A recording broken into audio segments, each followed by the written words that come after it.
Welcome back to Anchor Thompson Stadium, Bob Despirito Field. We're just waiting for the clock to run down. Somebody started a little bit too late because, according to my old watch there, we're going to be underway a little bit late here today. About 5 more minutes, I guess, until kickoff. I don't think anybody minds. We got a great contingent here today to give a send-off to these seniors, Ken LeBovie.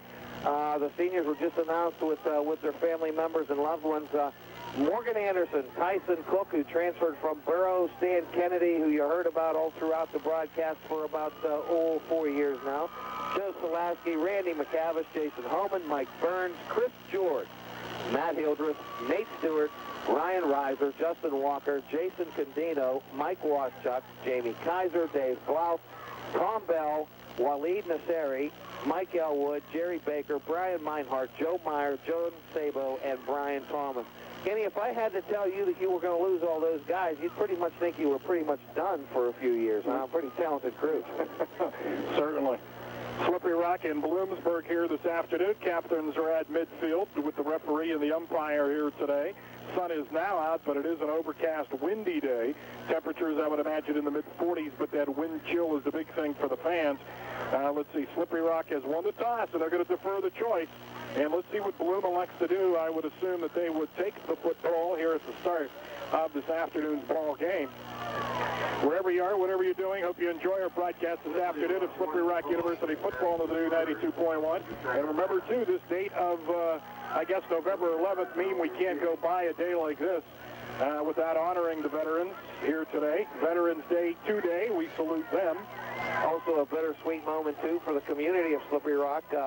The mayor of Slippery Rock, Pat Madden, passed away this week, and very active in the community, loved by many for all of his talents in both community affairs, and just a gifted athlete in his own right, too. This guy was an unbelievable swimmer and a great coach, too, and teacher at Butler High School, too. So to the entire family and friends and everybody that knows the late Pat Madden, our condolences are with you, and thoughts are with you on this day as well. Now Morgan Anderson, the senior, will do the kickoff here this afternoon. Back deep. The main kick returner is Kurt Leakey at 23.6 on the season, but that's not him back as the deepest man on the field, Ken Platt, instead. So it's Ken Platt, number 20. It's like a 30 to me, brother. No, I'm sorry, you are right. It's not Platt. Instead, it's Bryant Stone. All right, Morgan Anderson has it teed up. Here we go. Week number 11. You win, you're in, and you're home. How about that?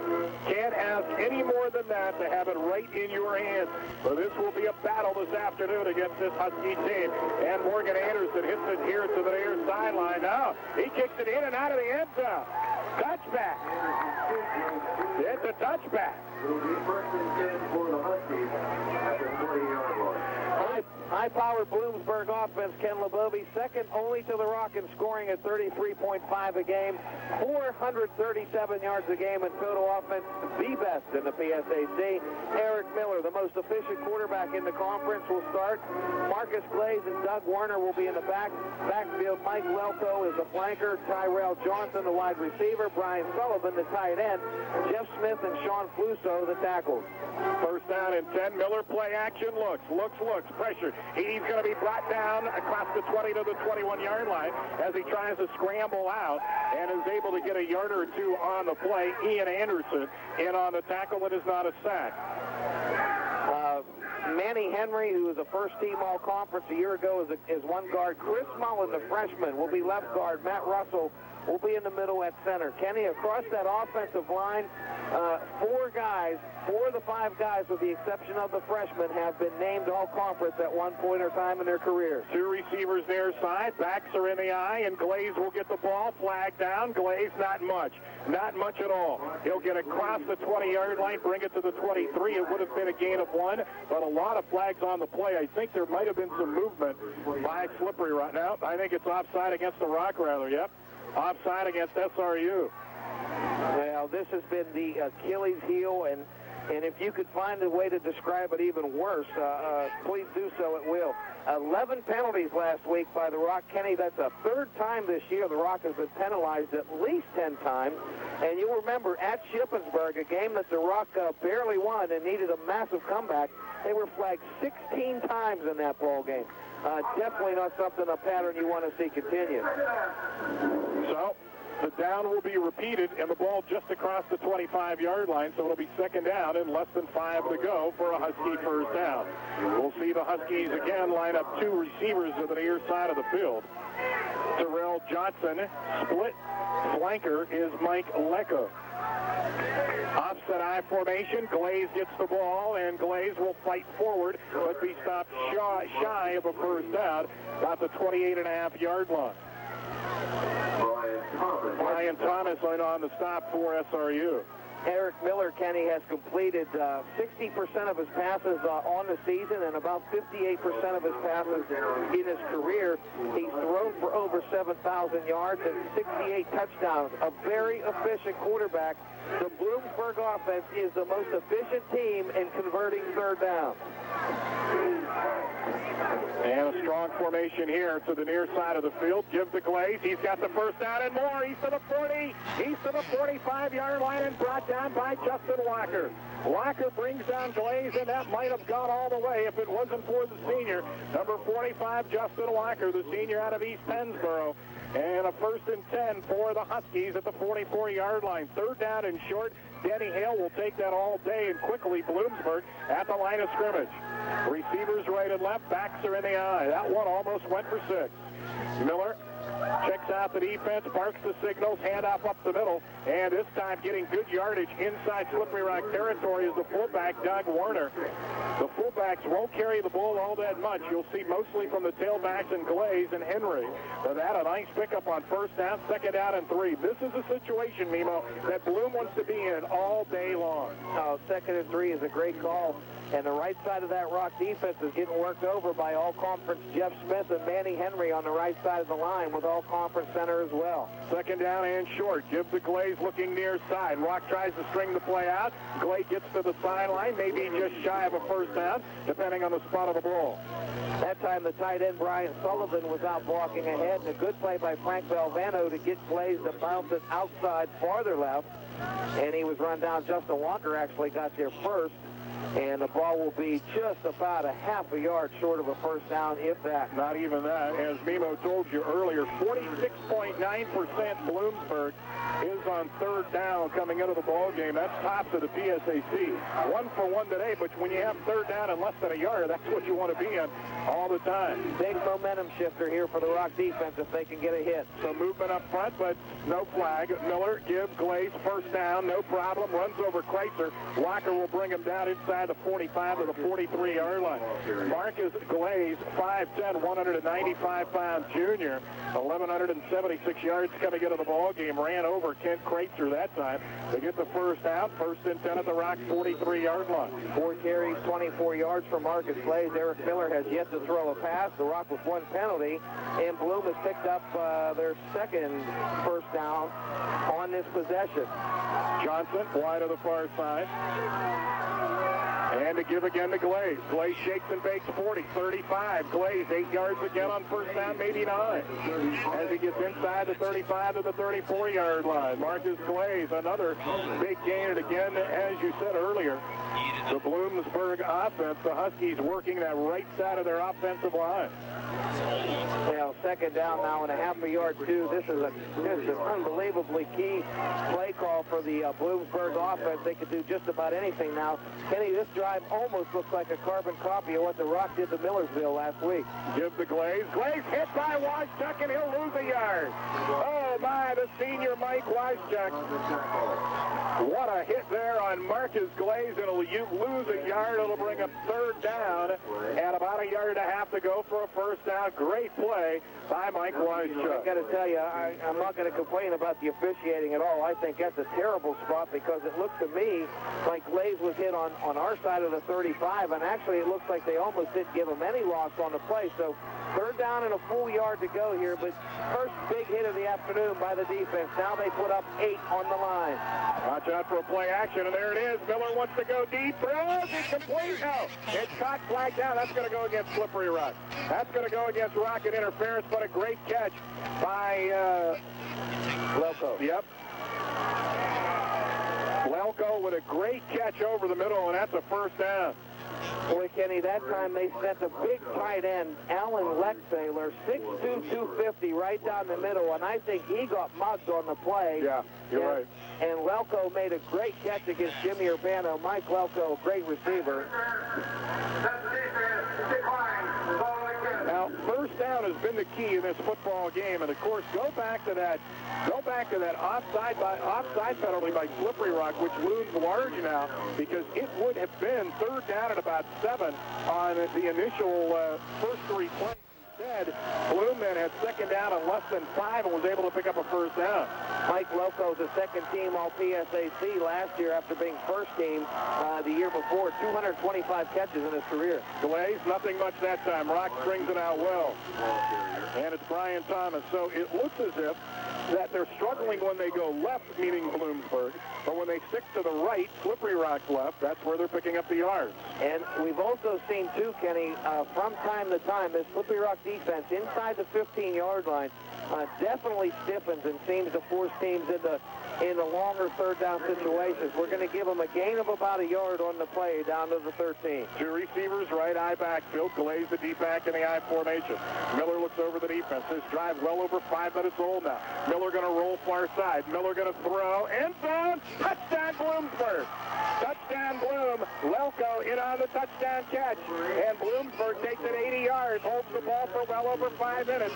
And the Huskies strike first. 6-0. 9:16 to play, quarter number 1. Tell you, Mike Lelko did the old classic out and up that time. He rolled out with quarterback Eric Miller to the right, and as he got to the sideline, it looked like it was going to be a quick hitter inside the 5. Jimmy Urbano, I believe, bid on the fake, and then Jason Homan did as well because Mike Lelko got behind Jason Homan, made a catch, barely got his feet in bounds toward the back of the end zone, but an excellent pass and catch by Bloomsburg. Chris Thompson on the point after. High snap. Kick is up. It's good. 7-0 Huskies. Now this.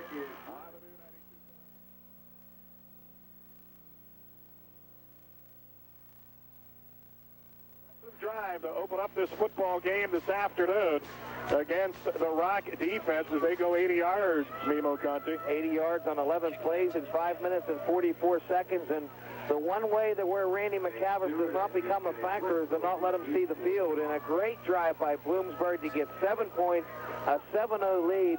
That may be the first time the defense has given up a touchdown on the first possession of the year. 7 runs by Marcus Glaze in the first drive for 34 yards. Eric Miller, a perfect 2 for 2. Both to Mike Lelko for 33 yards, including the 13-yard touchdown. DJ Flick, Nate Stewart back deep for SRU. And let's see, it won't be Chris Thompson who did the extra point. It'll be Zach Quigley to kick it off. And Quigley hits it high and short. And this is going to be fielded at the 25 to the 30-yard line. 35. Jason Condino across the 35 to the 38-yard line. So they want to keep it away from Flick and Stewart, but excellent field position for Slippery Rock. The offense, the final regular season time that Randy McCavish and company walks onto the field here at M. Kurt Thompson Stadium. McCavish will be flanked by Stan Kennedy in the backfield.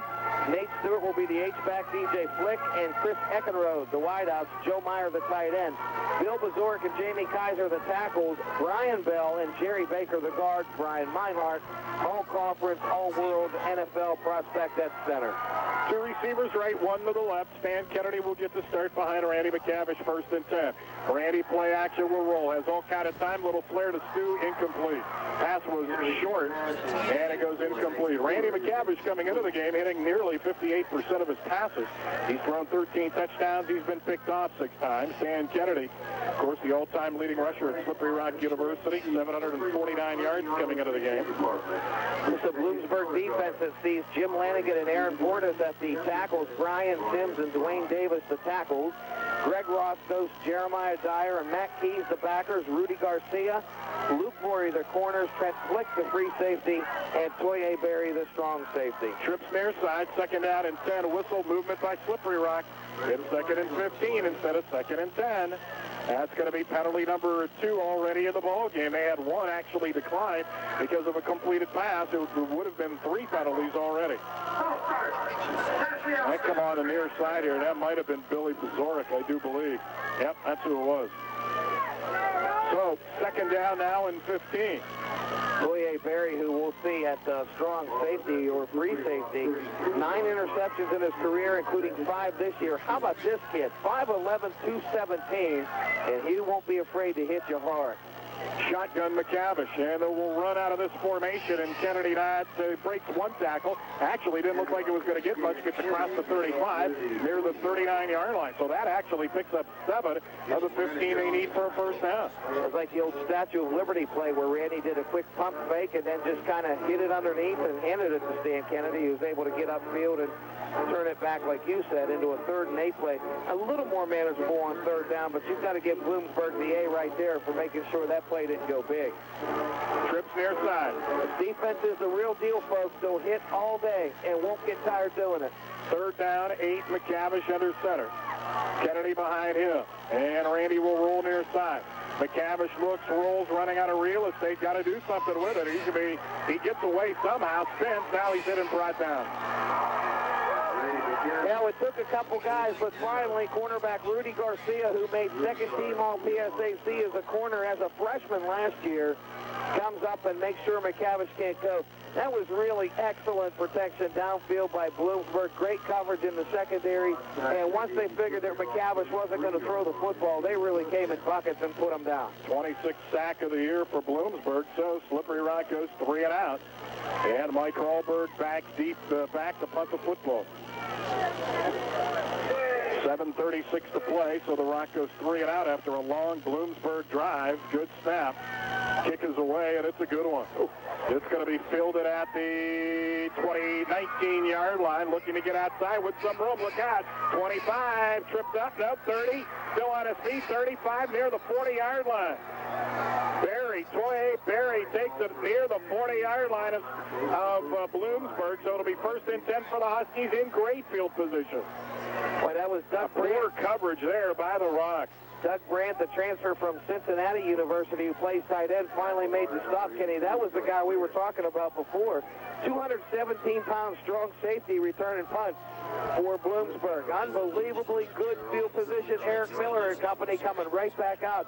Big moment number 1 right now is the Bloomsburg offense has a chance to get themselves some breathing room. Give to Glaze. Glaze, not much that time. Hitting will spin forward maybe for a yard. That's it. All right, Brian Thomas got in there again for Slippery Rock. Chris George was right there, too, right away. We'll give him a gain of, what, about maybe 2 yards on the play. Just about a yard. So 2nd down and 9, if you just joined us, Bloomsburg, 80-yard drive, and it was an impressive one. And they lead it 7-0, while Slippery Rock went 3 and out on their first series. Well, 8 carries already for Marcus Glaze in this, and Bloom has definitely got everything as they want it right now. Hand off this time to fullback Warner, not much, maybe 2, that's it. Washchuk there for the Rock, along with Frank Valvano. So 3rd down and long. This is really the longest 3rd down situation that Bloom has been in this afternoon. 3rd down, and it's really a long 6. They got to get to the 49. It'll be 3rd and 6. Well, the fullback came in with only 22 carries so far on the season through 10 games. He's already got 2 carries in quarter number 1. So you see guys that save their offensive game plans for late in the season. We may see some stuff we've never seen out of either team today. Eric Miller wants to throw, looks pressured, he's going to roll, he's going to run. Oh, he throws, he's way past the line of scrimmage. Pass is shot, there go the flag. Loco 20, Loco 15, he's to the 10 of the 5, touchdown, but it won't count. Not only that, Nemo, but it's also going to be a loss of down, so they'll lose 5 yards, and this will be 4th down. Eric Miller was 3 yards beyond the line of scrimmage when he threw the football. Yeah, for a quarterback that has an efficiency, it's an illegal forward pass is the call. Kenny, you're right. He threw it from the 46-yard line. The line of scrimmage was the 43. And that's no question about it. And that's a loss of down, too, so this will be 4th down. You know, Mike Lelko scored on the play, so we'll nullify the TD. That's the spot of the foul, too, where it's at, not the line of scrimmage. It's going to be 4th down, and that'll be bring on B.J. Engel. The punt the football averaging 36.5 on the season. DJ Flick standing at his own 30-yard line. And Engel will be punting into a pretty good breeze here at N. Thompson Stadium. Yeah, what you're going to do there is you're going to give Eric Miller credit for a 3-yard run, and then, of course, the illegal pass at the line of scrimmage or beyond the line of scrimmage. Engel, shanked that one. And that's going to go to the far sideline. This thing backing up means that that's going to end up at the 49-yard line. An 8-yard punt by P.J. Engel. Now there's what your defensive stand can do for you, Kenny. It'll spur you on the bigger and better things. And when you say the 49-yard line, they're going to put it down officially at the 48 of Bloomsburg. So a 7-yard punt, 5:43 to go, a quarter number 1. The Rock offense with a short field. I don't care what anybody says. When you come to play Slippery Rock, I don't care if you rank first in the country. Sometimes you just can't afford to make mistakes. That one was a big one. First and 10, 2 receivers right, 1 to the left. Dorian Glenn of the football game this time, and Dorian will get the ball. Glenn with some room, 45, Glenn 40. Ooh, he stumbled on the far side, or maybe could have picked up more, but they'll mark him down at the 41. Dorian Glenn had some rib injury last week. He got cracked pretty good. He told me he had some cracked ribs. They took him out of the game. He feels better. There's about 3 or 4 guys on defense, too, Kenny, that are playing with hands wrapped up. I know Chris George has a fracture on the outside of his left hand. He's taped up pretty good. Jason Homan's wearing 2 casts again, as always. Jamie Kaiser on the line, injured as well. So they're banged up. 2 receivers left, 1 to the right. Second down, short, 2nd and 2. McCavish long count to give to Glenn up the middle, and Dorian puts his head down, and we'll get a first down inside the 40 to the 38-yard line. So that'll be a Slippery Rock first down. Their first of the afternoon.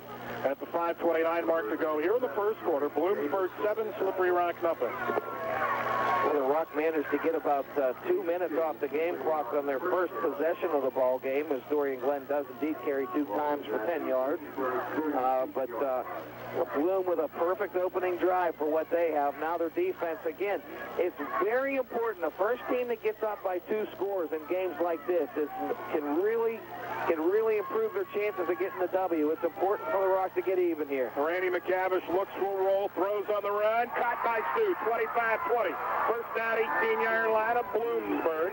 In on the tackle, Rudy Garcia, a senior out of Harrisburg.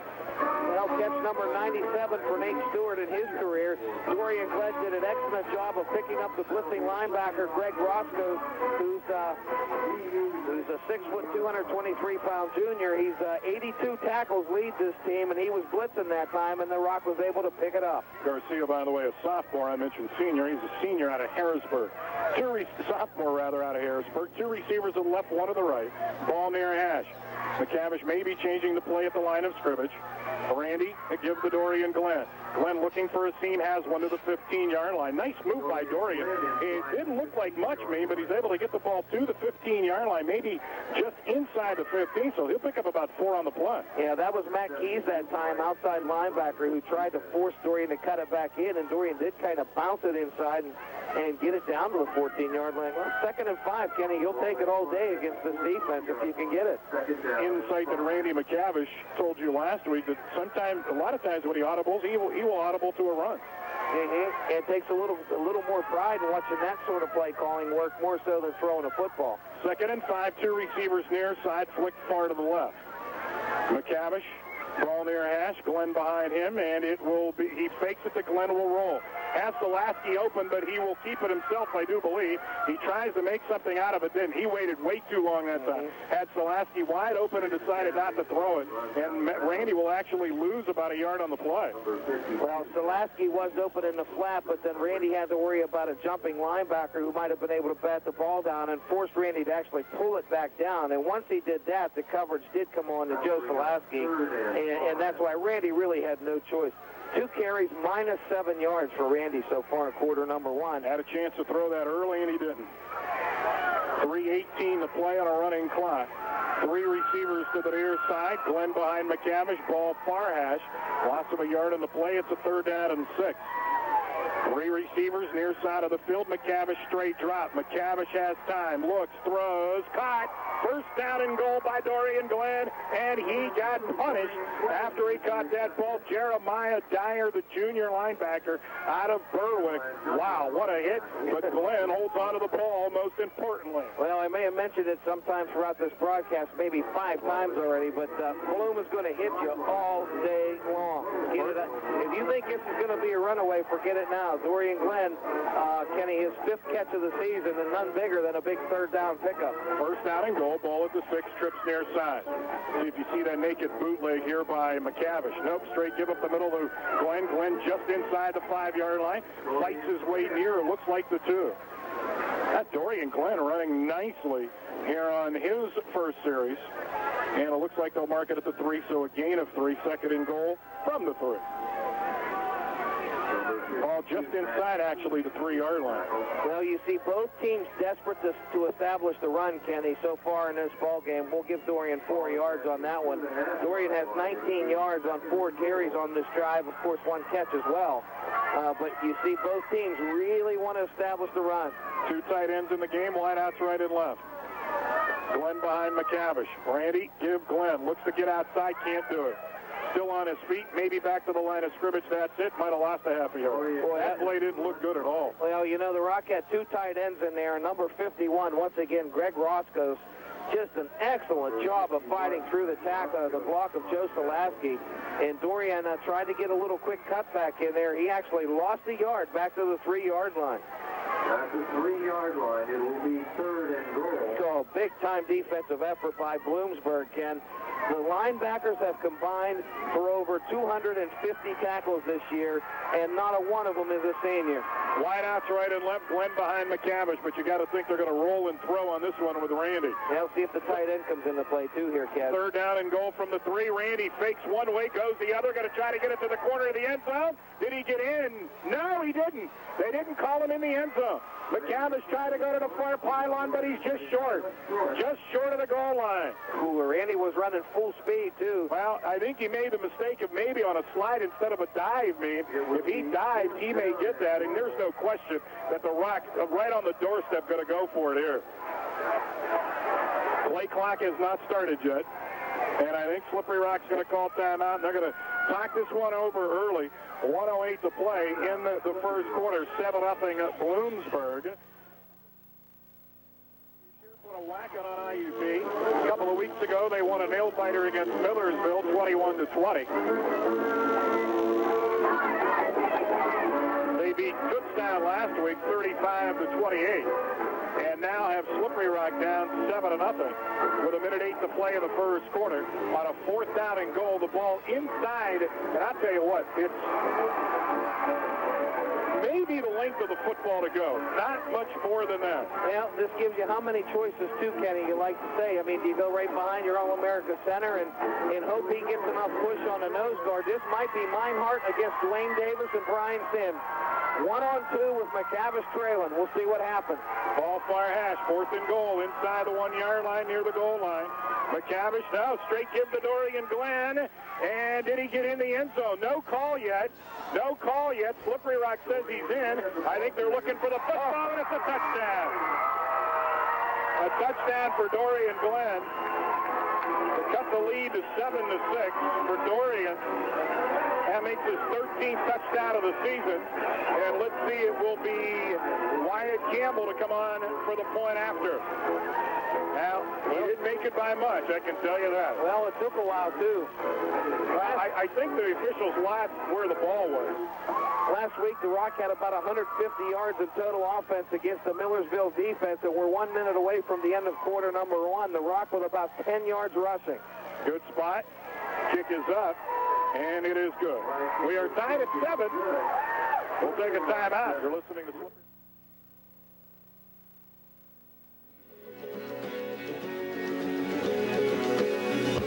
Following a poor punt, the Rock converts.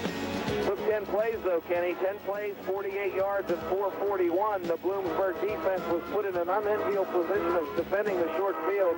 Rock makes them pay. 2 passes for big first downs, 1 to Stewart, 1 to Dorian Glenn.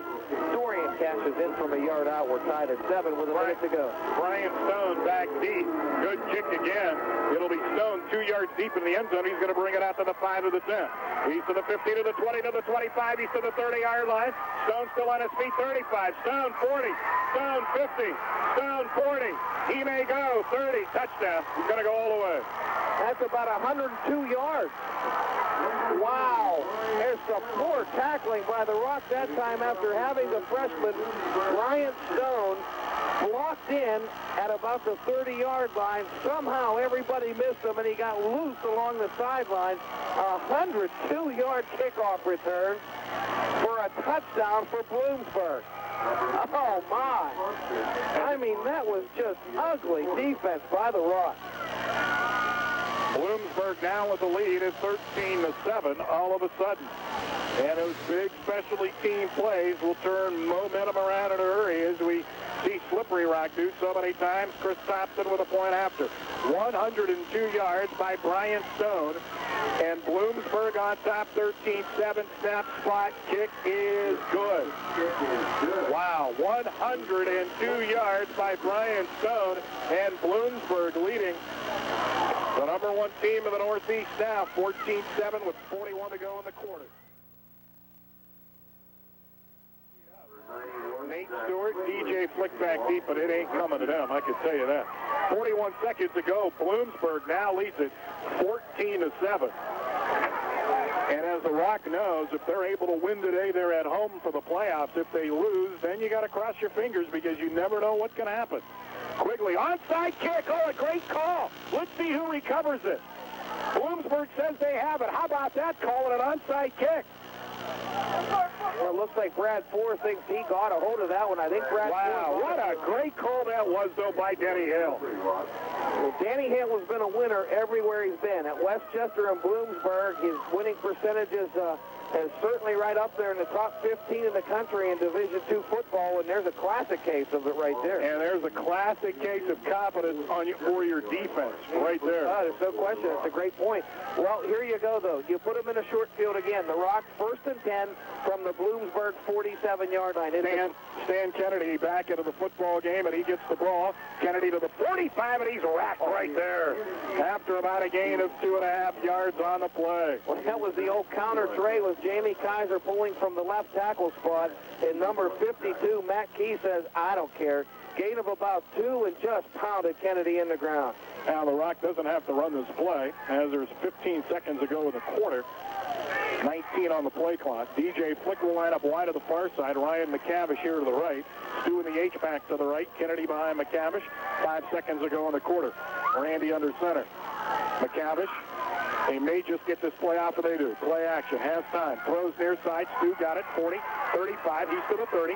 Stewart near the 25-yard line. When we return, it's the Rock 1st and 10 from the Bloom 25.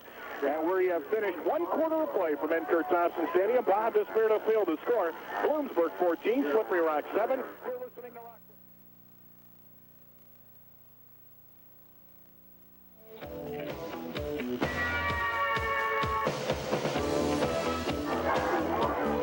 Welcome back to N. Thompson Stadium. Bob Despirito Field with the Slippery Rock offense has done very well this year, Mimo, is really take what the defense gives them. There's a case of it right there. Well, I think, too, that you make an excellent point, because what I wanted to say was sometimes you need to pass to set up the run. The Rock has only gotten 23 yards on the ground in quarter number 1. Stan Kennedy, 2 carries, 9 yards. Dorian Glenn, 6 carries, 19 yards. McCavish, 3 for -5, although Randy is now 3 for 4, 48 yards through the air. Sometimes the pass will get the defense just a little bit softer. Ball at the 26. McCavish stumbles, throws, pass. Oh, nice catch. Great one-handed catch by DJ inside the 20 to the 19-yard line. Trips down and Chip tied at 7. It is Cal leading Cheney 17-0. Clarion 7, Westchester 0. Indiana Millersville just kicking off at Miller Stadium this afternoon. No score with Northwood. Now that's a noon kickoff, but that could have been 1 o'clock our time.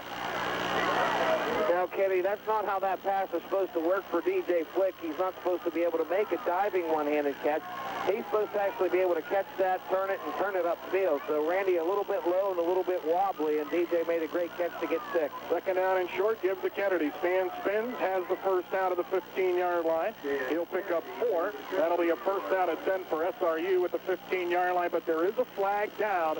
Oh, my, here at the 19-yard line. Offside defense, I think. Okay. Well, where it was, I thought it might be motion on as far as one of the wideouts for Slippery Rock. That'll be the first penalty of the day for Bloomsburg. Shouldn't count, I don't think. It should be an automatic first down either way.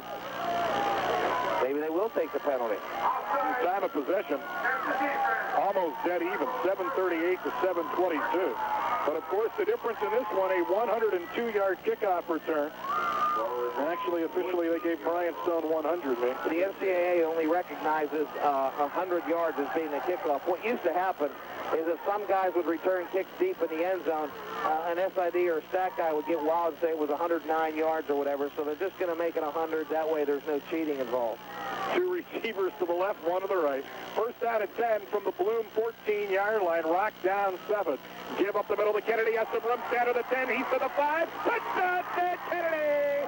The senior from the 14-yard line with the touchdown, a 14-yard run by Stan Kennedy, his 10th touchdown this season, and he just keeps adding to his career total. 53 touchdowns now in his career, Ken Lebovi. He's too shy of the all-time mark set by Bloomsburg's Herb Sigler and Steve Whitty from Clarion, so too shy now for Stan Kennedy. Jerry Baker, Jamie Kaiser blew a big hole on the left side of the offensive line for number 8. Now the all-important point after for Wyatt Campbell. He's missed 4 this year, Kenny. 14-13 the score. Snap, spot, kick is no good. He missed it. Wyatt Campbell misses it. Bloom still has the lead at 14-13. 13:50 to play here in the second quarter. We shall keep it right here, Kevin and Matt.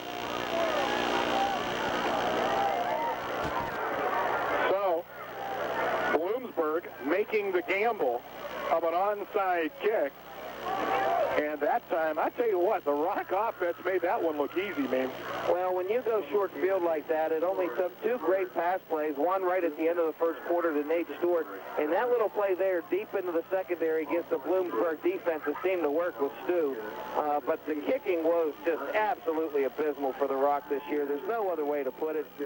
Morgan Anderson lost the starting job to Wyatt Campbell. Campbell's made some great kicks as far as field goals go, but I'm trying to find where that is. I think I'm missing a page here. Nope. Morgan Anderson was 23 of 26 in extra points before losing his starting job to Wyatt Campbell. And while Wyatt Campbell's 5 of 5 in field goals, he's now 14 of 19 in extra points. And just, I mean, to miss 5 of 20 extra points is just not good. I mean, and now you're still a point down, and you. So that is score. That's 8 extra points now that the Rock has missed on the season. Yep. 13:50 to go. Morgan Anderson doing the kickoff here. High, not very deep. Here to the near side, but nobody looking at it. And finally, Gibson goes out of bounds. A dangerous play by Bloomsburg. It actually hit at the 20-yard line, but fortunately for Bloom, and there's just another horrible kick. Goes out of bounds, and now you're going to give them 1st and 10 at the 35-yard line. Now, I think that's a classic case, too, of not wanting to give up another 100-yard kickoff return for one. But Kennedy really put the meat to the ball on that one kickoff. It's just the tackling was just abysmal on the sideline here. We got to see it right here on the near sideline on the one that Brian Stone took 100 officially. Well, it hasn't been a good day for the kickers. Of course, a poor punt last time, earlier in the ball game by B.J. Ingles, set up Slippery Rock's first touchdown drive. 2 receivers far side. I don't think that's Glaze as the deep back, and I think that's Henry this time as the deep back, and it is. Henry makes a move. Henry that hit and stuck it down after a gain of 2.5 yards. Brad 4 in on the stop, the sophomore for the Rock. Excellent tackle. Henry with 679 yards got to get to the ball game. Well, Aristide Henry, once again, if you just joined us, this kid is the feature back for Bloomsburg, but he's been hurt and injured often in his career. 2,189 yards coming into the game, but Marcus Blaze just took total control of that starting spot.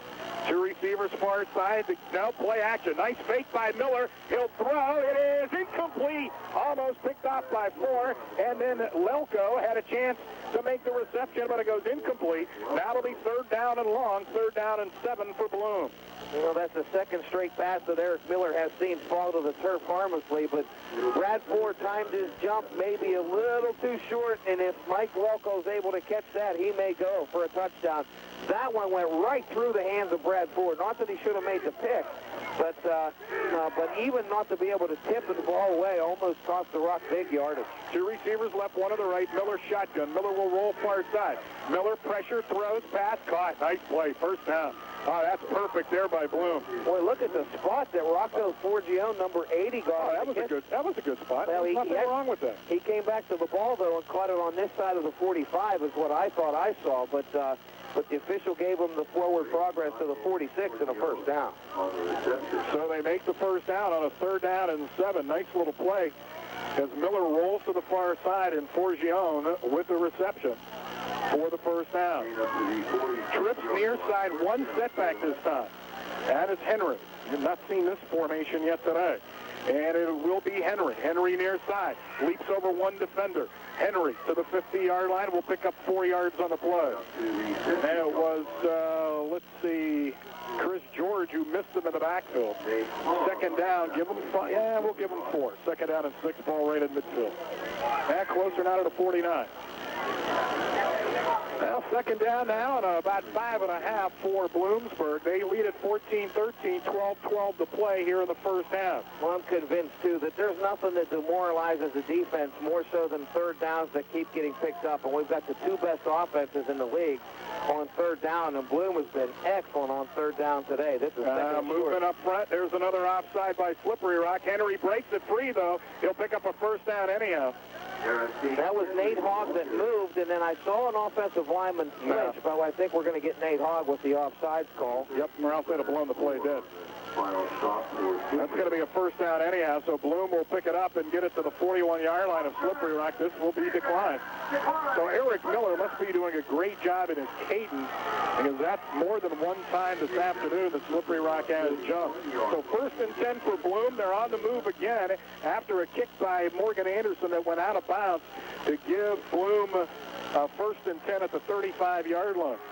65 yards rushing for Bloomsburg. 11:44 to go, quarter number 2. They lead this one 14-13, and they're driving. Miller will roll near side. Miller looks. Miller going to throw deep. Coverage there. Caught. Touchdown. Now, Jimmy Urbano that time went for the play. He went to bat the ball away and make a play. He didn't time it right. The ball floated right into Mike Lelko's hand. And I mean, Mike Lelko's got 2 touchdowns this afternoon, had a 3rd called back, and almost scored earlier on this drive, too. And the Bloomsburg passing game, efficient coming in, certainly efficient this afternoon. So Eric Miller with his 2nd touchdown pass this afternoon. That's 22 on the season. And Slippery Rock, you got to look long and hard to see the last time they were down. Well, it would have been shipped at 14 up and down by this much at home. They're looking, Bloomsburg is, for their 21st point of the afternoon. So 3 touchdowns against the Slippery Rock team in the 1st half. The ball's blocked. The kick is blocked. Brad Ford picks it up and he's hit immediately. How about this, huh? I haven't seen so many missed blocked extra points in a season.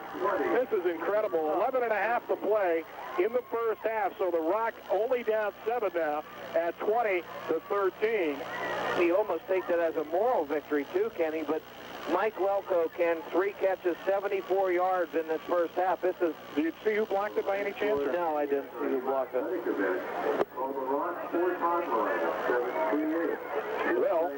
Well, you know, fortunately, Ken, they're only down by 7. I mean, they're not 4 now. They can get a conversion. But Denny Hill has his team ready to play this afternoon, and offensively, they're just taking it right to the Rock. The big play, the difference right now in the football game is the 100-yard kickoff return by Brian Stone. But as Mimo said, with 11:30 to play in the first half, so this is an eternity to go in this one. This may be one of those old-fashioned shootouts. Forget about the defenses in this one. It just may be one of those. These two teams average 30-plus a ball game, and we may see that. Kenny, we've seen teams kick away from DJ Flick and Nate Stewart for the last 5-6 weeks, and there they are still standing at about the 5-yard line. At some point, you got to move these guys up to the 15. Well, and look where this one goes, though. Flick at the 6. Flick slips, regains his balance, 15-20. He's to the 25, out across the 25 to the 27-yard line. So good coverage there by Bloomsburg. And it'll be 1st and 10 for the Rock from their own 27-yard line. Dorian Glenn back into the ball game.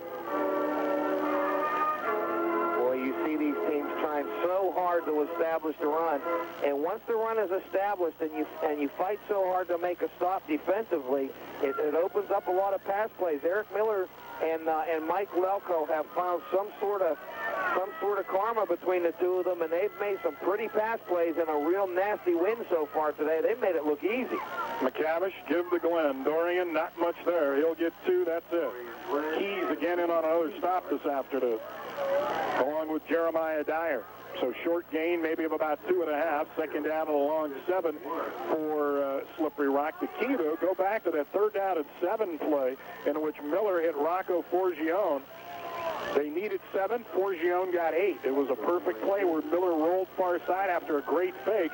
A perfect pass. The only person who was going to catch the ball was Forgione. 10:46 running clock, first half. Rock down 7, 20-13. Trips far side. Going behind McCavish, ball near hash. Second down at about 7.5 to go. Give Kennedy back into the game. Give the stand. He's to the 30. Kennedy near the 35-yard line. I wonder if Dorian Glenn didn't get dinged up again. Now, he got hit pretty good there. He is on the sideline, and trainer Scott Bruce looking at him. He is looking in the vicinity of, looks like the shoulder this time. And we know Dorian came in with some bad ribs. Stan Kennedy able to get 6 on that play, turned it into a 3rd down and long 2 yards. Ball just shy of the 35-yard line. The Rock needs to get to the 37. 3 receivers to the far side of the field. Slippery Rock down 20-13. Kennedy behind McCavish. 4 down linemen. Let's see. They look like Huskies may come with a blitz. McCavish on a drop back.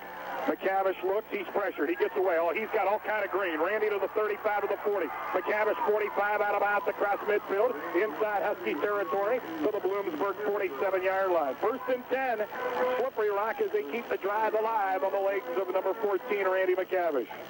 Now, Jerry Baker that time found himself downfield with nobody to block, and then he saw his quarterback come around behind him and then knocked the linebacker Matt Keys out of the way to give Randy some extra yards. One of the big differences in this ball game compared to last week, because people will probably say, my oh my, the Rock was able to stop that offense easily last week.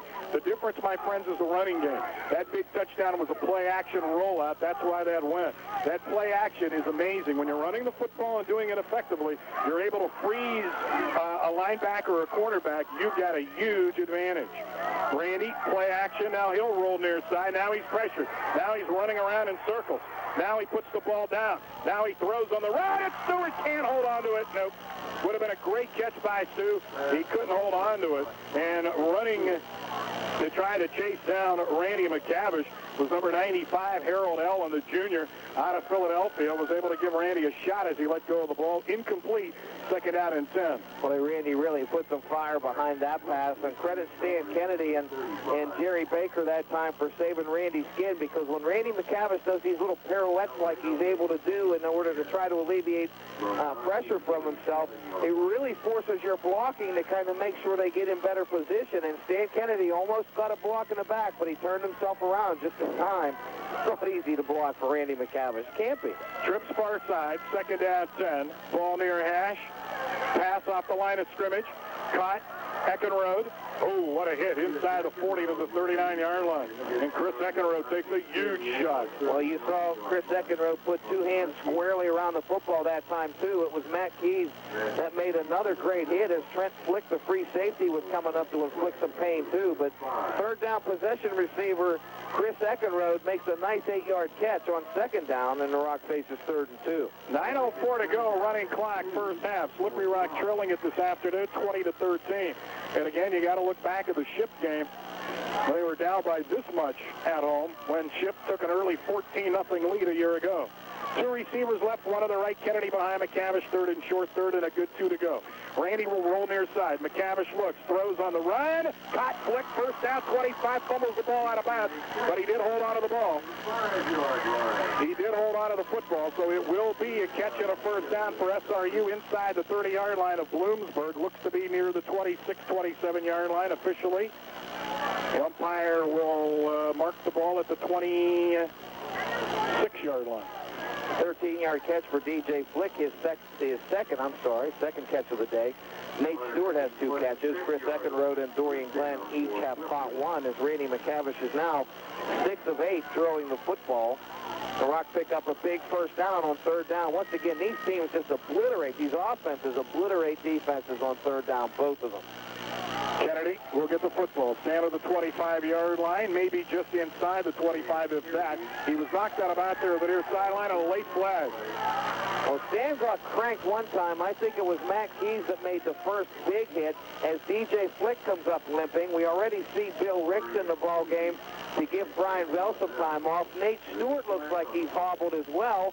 So DJ Flick and Nate Stewart come out of the ball game. Stan Kennedy's a little gimpy out there. The reason why Flick is coming out is because he got a cheap shot. That's why. That's what the personal foul was on, and DJ's the one who took the hit. Dead ball personal foul. It's going to be a first down at 10 for Slippery Rock. The ball at the 12. That's what happened there. DJ got a shot in the back, I do believe, and he's just trying to work it out here. He'll be back in the ball game. Trust me, he won't come out. So the ball's outside the 11-yard line, if I'm seeing that right. So into the game now for the Rock is Larry Raisley. He's wide far side. Flank to the left is Ryan McCavish. A 2 tight end formation with Stan Kennedy in the backfield. Ball near hash. First out of 10 for the Rock, just inside the 12 to give to Kennedy up the middle, and he won't get much. Not even to the 10-yard line. Good surge there. Jim Lanigan, the senior out of Philadelphia, get on the stop against Stan Kennedy. Maybe a yard, that's it. Second down and 9. DJ Flick back into the ball game. Nate Stewart still out. Nate's going to come in now with Chris Eckenrode, so it'll be 3 wideouts for SRU. And Dorian Glenn, I don't see him on the bench anywhere receiving treatment, so he may be good to go here when the Rock gets control again. But 7.5 minutes to go in the first half. Bloom with a 20-13 lead, and what has been a ball game of everything we thought it would be so far today. McCavish fakes to Kennedy. He'll roll. He'll look. He'll pump. Nobody open. Randy rolls near side. He'll throw end zone. Was it intercepted? It was. Oh, my. Well, that was Matt Keys, the linebacker, who dropped back against the zone. And that was, the officials are going to make a call here. I think the one side judge thinks that he ruled it out of bounds or that he didn't make the catch and keep a foot in bounds. But maybe there's a flag down. Maybe they got Stan Kennedy on a flag. Yep. Just a terrible decision by Randy McCavish to throw that football into that sort of zone coverage deep in the end zone, and Bloom's got the Rock offense figured out.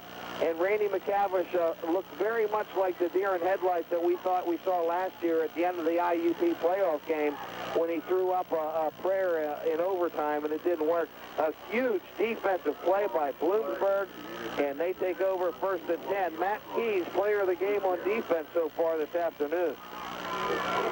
First and 10 for Bloom from their own 20-yard line. They lead it 20-13, and they've got the ball. 2 receivers near side. Backs are in the eye. Looks like it's still Henry, the deep back in the eye formation, and it will be Henry looking for room, and he won't get much. A yard, that's it for Ad 4, and on the stop for SRU. Gain of a yard, second down and 9.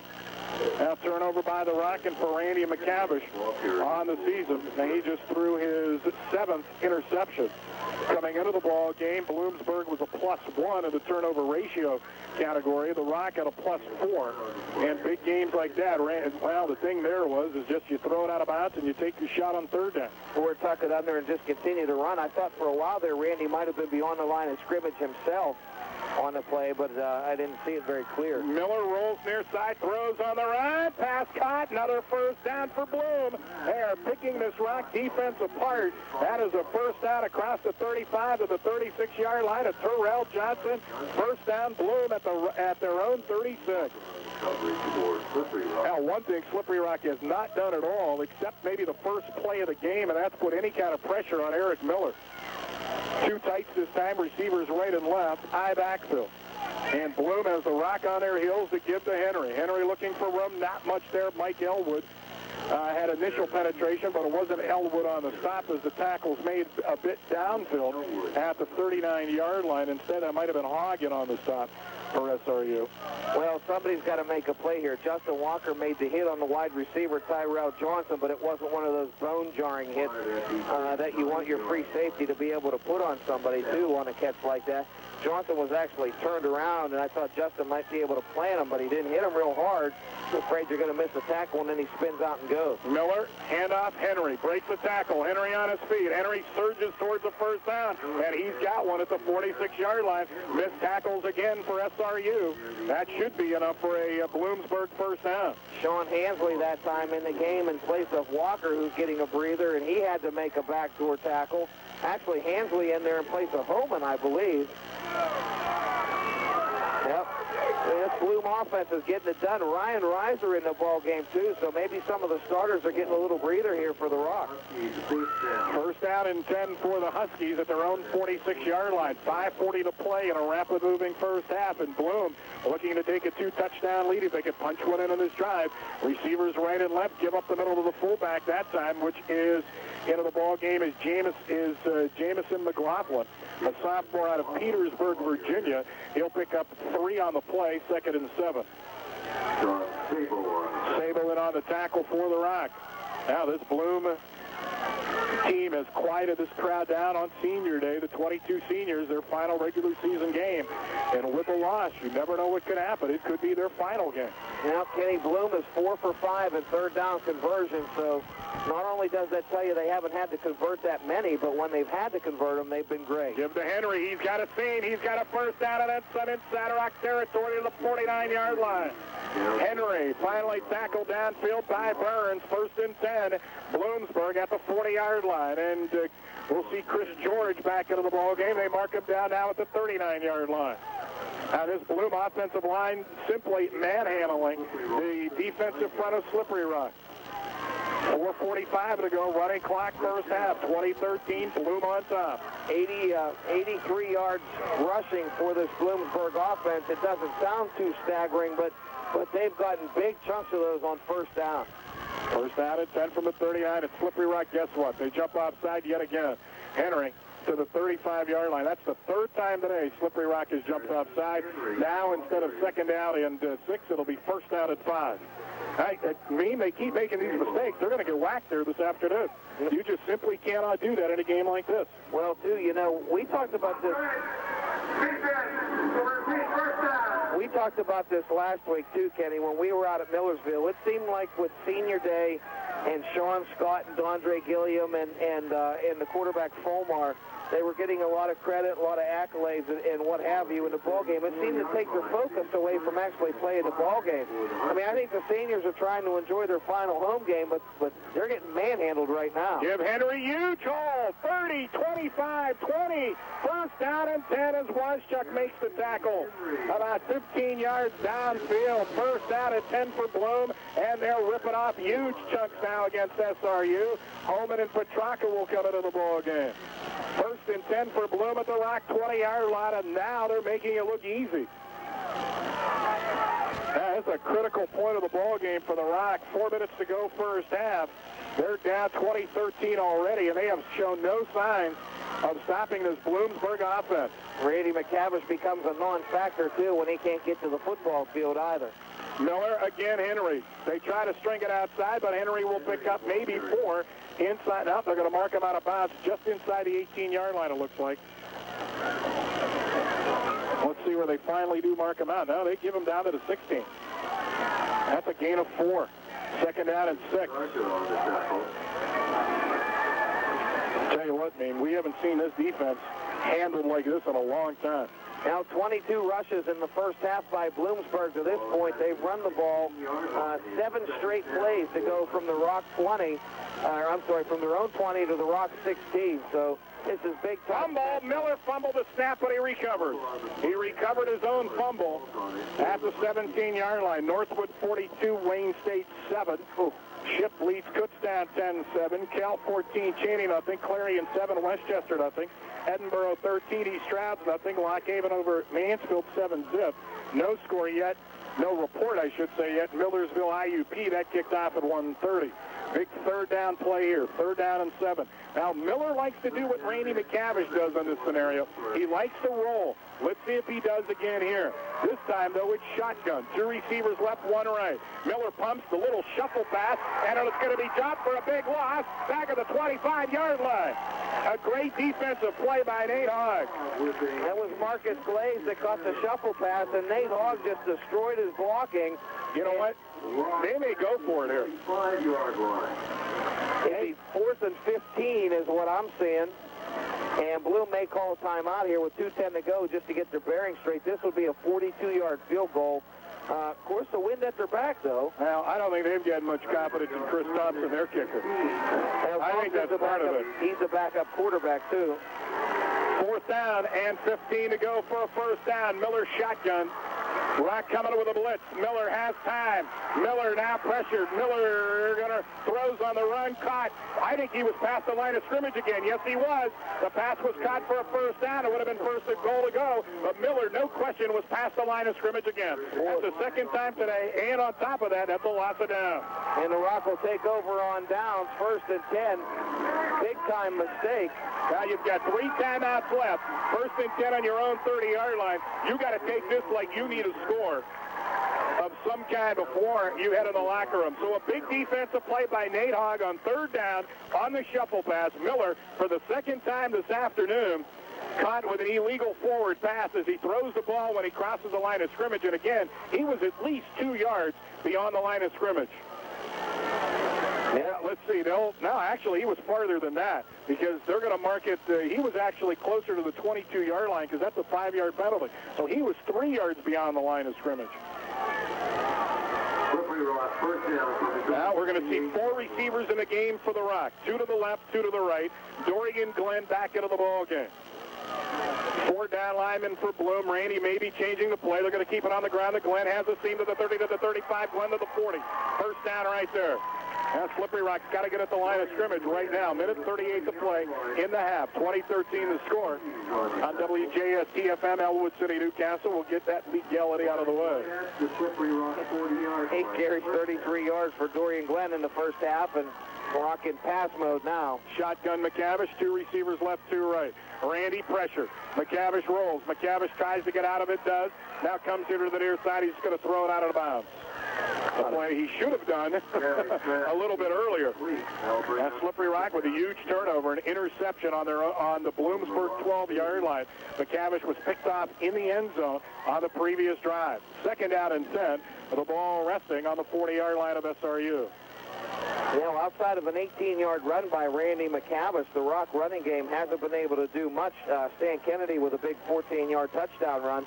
Dorian Glenn with a 12-yard run on 1st down on this series, but they've been pretty much stymied. And as far as getting the running game going, Bloom's got the upper hand. Bloom, no blitz, 4-man rush. McCavish pressure.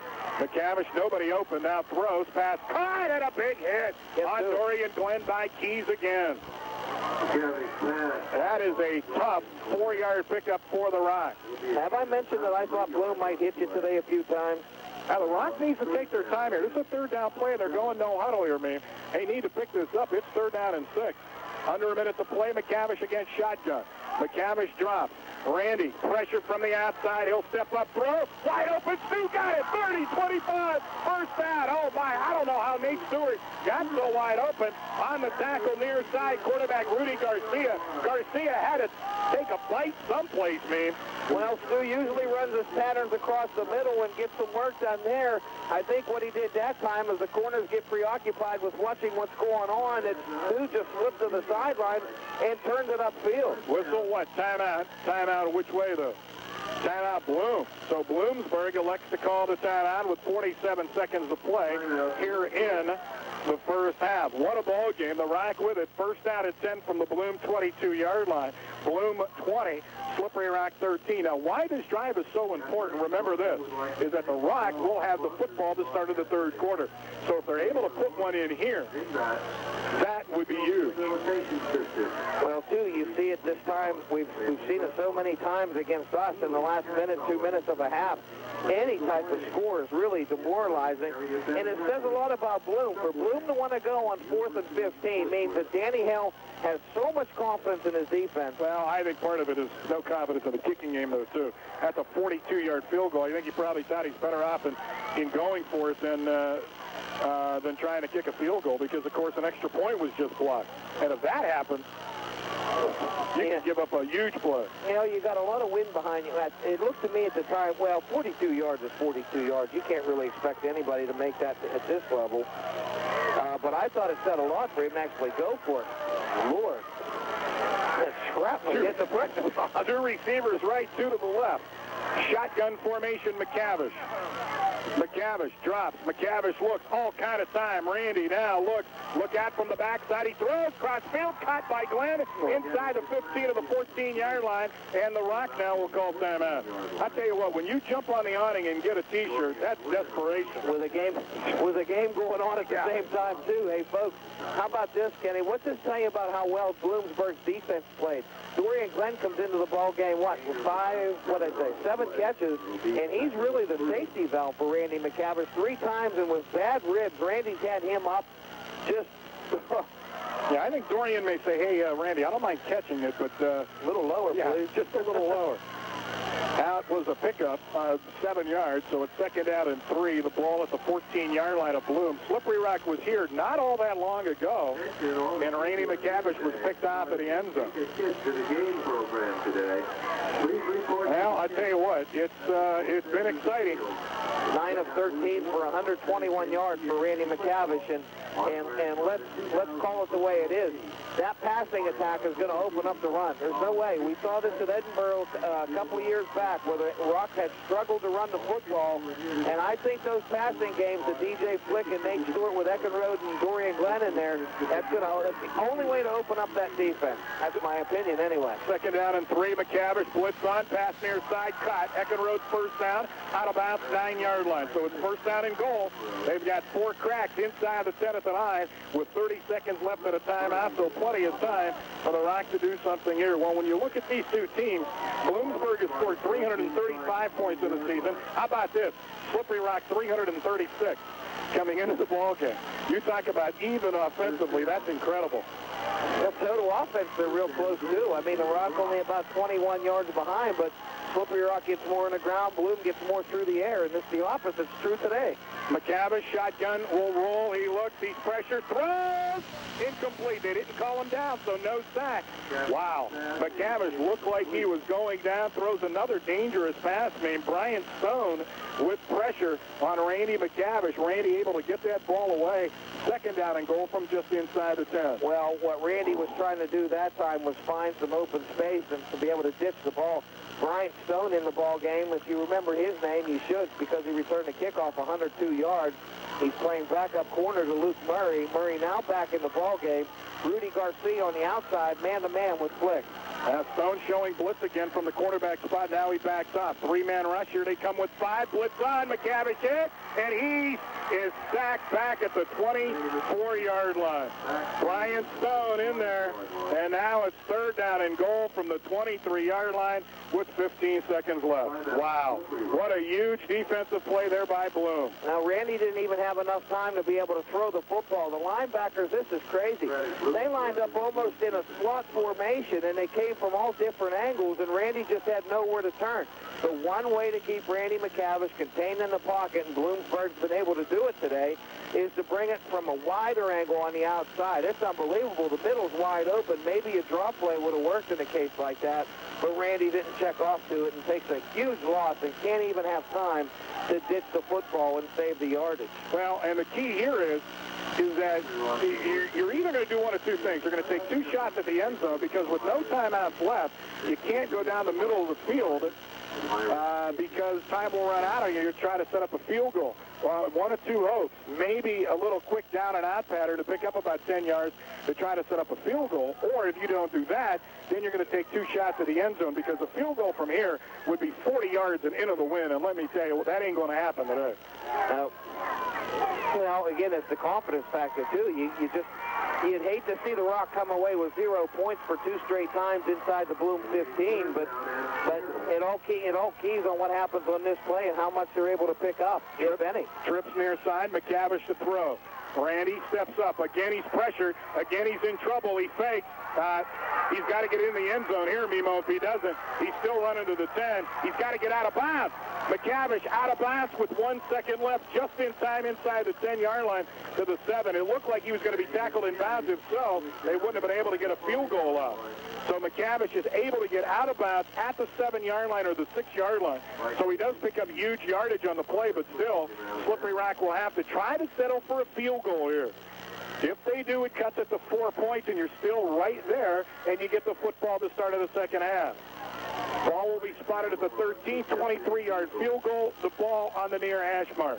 This is huge for Wyatt Campbell. You take a little bit of that momentum away from Bloom heading into the locker room at halftime.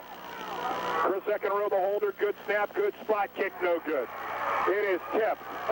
A missed extra point and a missed field goal short. Does that sound familiar, folks? Boy, Jason Noble, 6 feet 4 inches, 198-pound sophomore, who's the backup to Trent Flick at free safety, gets a hand on his second block kick of the season.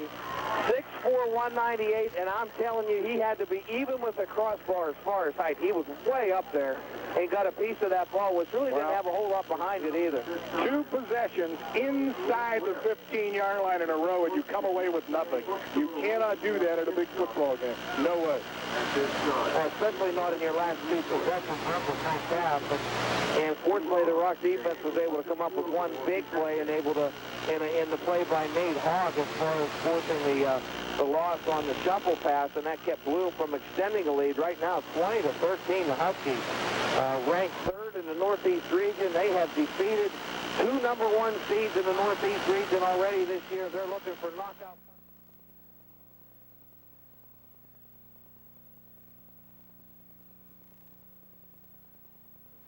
97 yards and a couple of touchdowns this afternoon. Well, don't forget, too, Kenny, Randy McCavish ran for 17 yards on that last play before the field goal attempt, too, so that even helped his stats look better. Here we are, underway, second half, good kick. Stewart, now Flick runs in front of him at the 5 to the 10 to the 15. DJ to the 20, DJ to the 25. Flick still on his feet, good field position across the 30-yard line for Slippery Rock, near the 31. The difference in the ball game, a Brian Stone 100-yard kickoff return. That has been the difference now, with the advantage in favor of Bloom by the 7 points at 20-13. 13, Slippery Rock missed an extra point, and Bloomsburg had a point after block. And a big miss on 23 yards from Wyatt Campbell on a field goal attempt with less than 5 seconds remaining in the first half. And now the Rock needs 7 to tie. And the first team, we said this before, the first team to go up by 2 scores, meaning beyond 8 points, is going to have a real good time of it right here. And now the Rock are in forced to play catch-up. McCavish off the line to Stu. Stu to the 30. Stewart will get to the 35-yard line. Missed block there by DJ Flick. Tackle near sideline made by number 51, Craig Rosquith, junior out of Scranton, the outside linebacker. Short gain on the play, not much there. Maybe 2-3 yards. That's it. Second down at 7. 4th catch of the day, and catch number 100 for Nate Stewart in his career as he finishes his own schedule. And 100 catches is pretty special here. He's only the 6th player to do it. Kennedy the lone step behind Randy McCavish. 2 receivers left, 1 right. Some movement at the line, flag down. This is a free play, but Kennedy will pick up just 3. This is going to be offside this side against Bloomsburg. Bloomsburg. All right. Matt Keys, the sophomore out of West Fairview. That's about as bad as calling the field goal. No good last week. That was good. At least you got the right team anyway, Ken. I think I just called him Millersville all day. I think I'm just going to stick with the Huskies.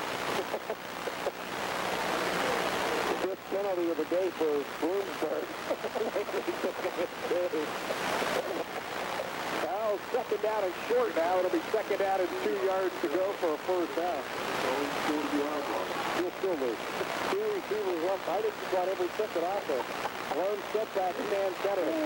2 yards to go for a Rock first down. Quick drop. McCavish now pressured. He's going to throw it to the near side. It's incomplete. Well, somebody didn't run the right pattern to Randy McCavish. Just with that ball. One of the two. He fakes to the far side, comes back to the near side, and Nate Stewart and Chris Eckenroy were both turned in. He thought one of them was going to go down the sideline. Well, remember, too, Ken, that the Rock offense is based on whatever way Randy McCavish rolls, it's generally where the wide receivers run their patterns to the same side. So, that time I think you saw him roll one way, kind of fake one way and throw back, but really nobody home. Now third down short now. Third down and 2. And McCavish wants to throw. There's the shuffle to Kennedy. Kennedy makes the move, stand to the 45. He's plastered to the 46-yard line, but he will get a hard-earned first down for Stan Kennedy. Is that Keys again? Now, Keys was on the bottom that made the tackle, but it was 51 Rockstars. Yeah, that made that slam. My God, Stan Kennedy got punked again. Wow. On the 46, it'll be first and 10 for the Rock. Well, the Rock converts on a third down. They are, by the way, second of the PSAC on that stat. The team that's number 1 is the team that's playing this afternoon. The first and 10 at the 46-yard line, just underway second half. McCavish play action will roll. Randy looks, steps up, pressures, gets away, runs near side, throws across field, caught, first down. No, incomplete. Incomplete. Boy, the ball hit the ground, and intended receiver goes to Lasky. So the pass is incomplete. Coverage there for the Huskies by Toya Berry, the junior out of Easton. Second down, 10 from the Rock, 46. Well, if you really think about it, too, Kenny, today, the drives haven't come easy, or a lot of the big plays haven't come easy. 2 times Eric Miller has been able to hit Mike Lelso for touchdowns, one being a huge play, another one actually got called back. But the road hasn't been a real easy one to hoe. See some intermittent sunlight today. Looks like the only sun outside is right on the 50-yard line today right now, anyway, at this point. Second down, 10 from the Rock 46, 2 receivers left, 1 right. McCavish play action has time. Now he's pressured. Now he's going to run it. He's going to get nothing. He's going to lose a yard on the play. Keys again in on the stop. Matt Keys. I'll tell you what, this secondary is Randy McCavish a bit apple because there's nobody open. As soon as Randy looks, it's not a long look, and then he's looking to do something maybe himself and run the ball. But that time, that goes into another stop, right? Well, I think it will, yeah, but it almost looks like Randy was designed to run, so I guess it's up to the official score. But what really hurt that play is that Stan Kennedy didn't make a real good block on Greg Roscoe because he goes from the outside linebacker spot. And once Stan missed him, or at least didn't force him down to the ground, Randy had the flex left, and then they stopped him. Now they're going to go with maybe a 3-man rusher against McCavish. Well, they're going to come with 5. Randy steps up, pressured again. McCavish rolls. Nowhere near a first down. I had no idea it was going to be 4th down and long for Slippery Rock. 4th down and about 8 to go for a first down. Well, you know, special teams have played a pretty big factor so far today. The difference in the ball game, a 100-yard kickoff return by Ryan Stone. Mike Holberg right now, actually Tyson Cook comes out to punt for the Rock. This is huge. Huge play right now. 10 on the line. Matt Hildreth, the up man. What do you think the chances of maybe George trying to do? Not here. Tyson's really got to bang one. It's got to be inside the 15, and I'll take it. Ball at the 47, 4th and long for the Rock. Good snap. High kick, not very deep. Wind holds it up. Fielded at the 15-yard line. Berry looking for room. Berry to the 20. Berry to the 23-yard line. Toya Berry will bring it across the 20 to the 23. So Bloomsburg did what they had to do on the initial series of the second half. That stuffed the Rock and forced them to punt. 2013, Bloom leads it. 12 minutes and 13 seconds to play in the third quarter. They were nearing halftime. No score between IUP and Millersville. I'm telling you, you can't take anything for granted when you put it into some voters' hands. With a loss, it's not out of the question that Slippery Rock would be knocked out of the playoffs. Well, it looks like Blaze back to the backfield. It is. Blaze has a hold. 25. He's to the 30, to the 40. He may go. He's gone. He's going to go all the way for the touchdown unless Tracer can catch him, and he does at the 6. Wow. Mark Charges Glaze, almost takes it the distance. That would have been 77 yards. And it's now 20-13 still, but Bloom knocking at the Rock door inside the 7-yard line of the 6. Well, 71 yards is Marcus Clay's longest run of the season. It's tied for his longest run, and he goes over the 100-yard mark. 9 carries, 106 yards now. Now, the last time we saw a Rock defender make a play like this on a play that looked like it was gone the whole way, the Rock was able to turn away a scoring drive. This is absolutely mammoth that the Rock does not give up more than 3 here. Give to Henry, who's into the game. Henry tries to leap over one of the Rock players. Looks like he gets just inside the 5 to the 4. That'll be a gain of about 2.5 yards. Second down and goal from the 4-yard line. This Rock defense, compared to a week ago, has, as Nemo told you, actually under 200 yards, well, right on the nose, rather, Bloom, 200 yards of offense in that first half, but that a huge play. So now Bloom coming up on the 300-yard mark in total offense. Last week, Millersville couldn't smell anything against his defense. Yeah, that's 180 yards on the ground, too, against the Slippery Rock defense. That's a huge number, too, aided by a big one. Boy, if the Rock can make a play here on defense, I love their chances of winning this ball game. This is the spark they're looking for. Miller, Henry, he's going to go into the end zone for a touchdown and untouched. Untouched into the end zone on a 4-yard run, and it's now 26-13. The Rock finds themselves down by 2 touchdowns. And Bloomsburg, again, offensively making it look easy here today. Well, when Shippensburg got the Rock down by 18 points, I still had a whole lot of confidence in what was going on. But I tell you, 11:01 into the third quarter, Bloomsburg officially puts this game beyond 2 scores, or at least beyond 1 score, and it is huge. It's going to take some big plays, and all the big plays have been on Bloomsburg's side today. They've made them anyway. I'm not trying to say they're lucky. They've made the big plays. Snap, spot, kick. This one's perfect. 27-13. The Rock down with 11:01 to go in the third. We'll be back. You're listening to Rock Football on the new 92.1.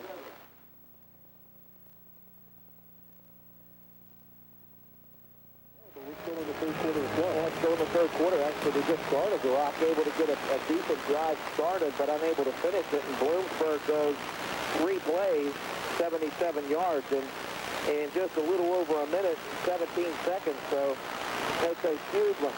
We said last week the first score of the third quarter was big, and the Rock with a 16-0 lead got the first score and put it out of reach.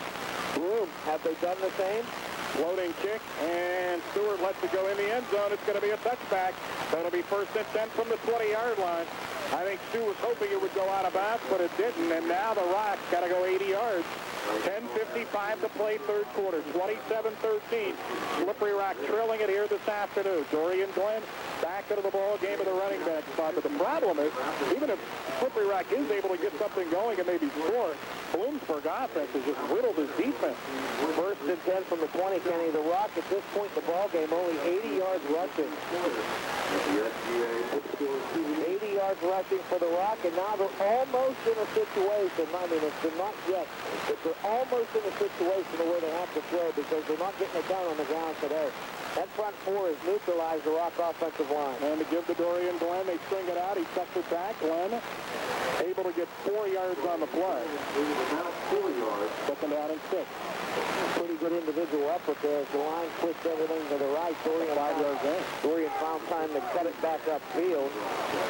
Getting back to overcast, cloudy situations, and I don't even know if maybe a light drizzle. I don't think so, but windy, blustery kind of day is Dorian Glenn now 38 yards on 9 carries, and the Rock is yet to cross the 100-yard barrier on the ground, and a team that's averaging 240 on the ground, they got to find a way quick, and that offensive front's got to take control of this game. Second down, 5, 2 receivers left, 1 to the right. Rock down by 14. McCavish rolls, looks at a throw back here to Dorian Glenn.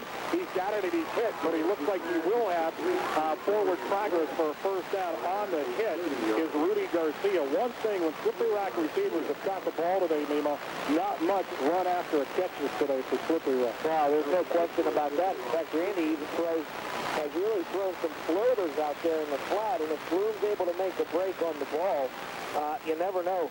4 catches this afternoon for Dorian Glenn. That tells you how good Bloomsburg's defense has been this year. today. Those linebackers, when they drop in the zone coverage, they've got Randy completely, totally baffled, and then they'll blitz him on occasion. Give the going up the middle, has a bit of a seam. It'll get to the 35, maybe to the 36-yard line. Nothing fancy then. Dorian Glenn keeps the ball, and he'll get across the 35-yard line to about the 36. So close to a gain of 5 again, sets up a second down at 5 for the Rock. 9.5 to play in the third quarter. 27-13, Slippery Rock trails it here this afternoon against Bloom. Staying with the running game and committing to the running game, which is what we've been talking about all day, it is so hard when you're playing catch-up. And we saw Millersville last week just have to abandon the run.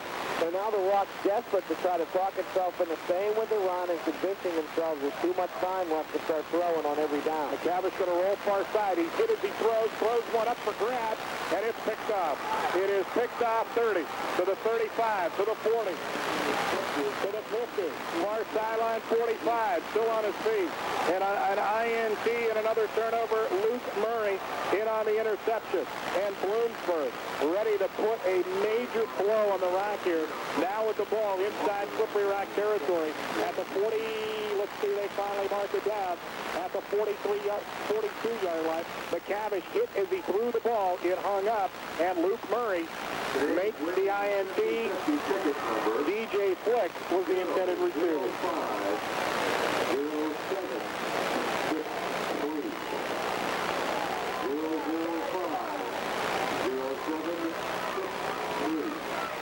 He didn't buy enough, Clayton. Two receivers right back there in the eye. Bloomsburg ready to put this one out of reach. Gives to Glaze. Glaze makes a move. He's on the, and he does make a move. Gets inside the 40 to the 36-yard line. Now a touchdown here, and it would be almost impossible for the Rock this afternoon. Not saying it would be over. Millersville 3, Indiana nothing. That at the half. Slippery Rock made sure not to be Millersville fans before all was said and done here today.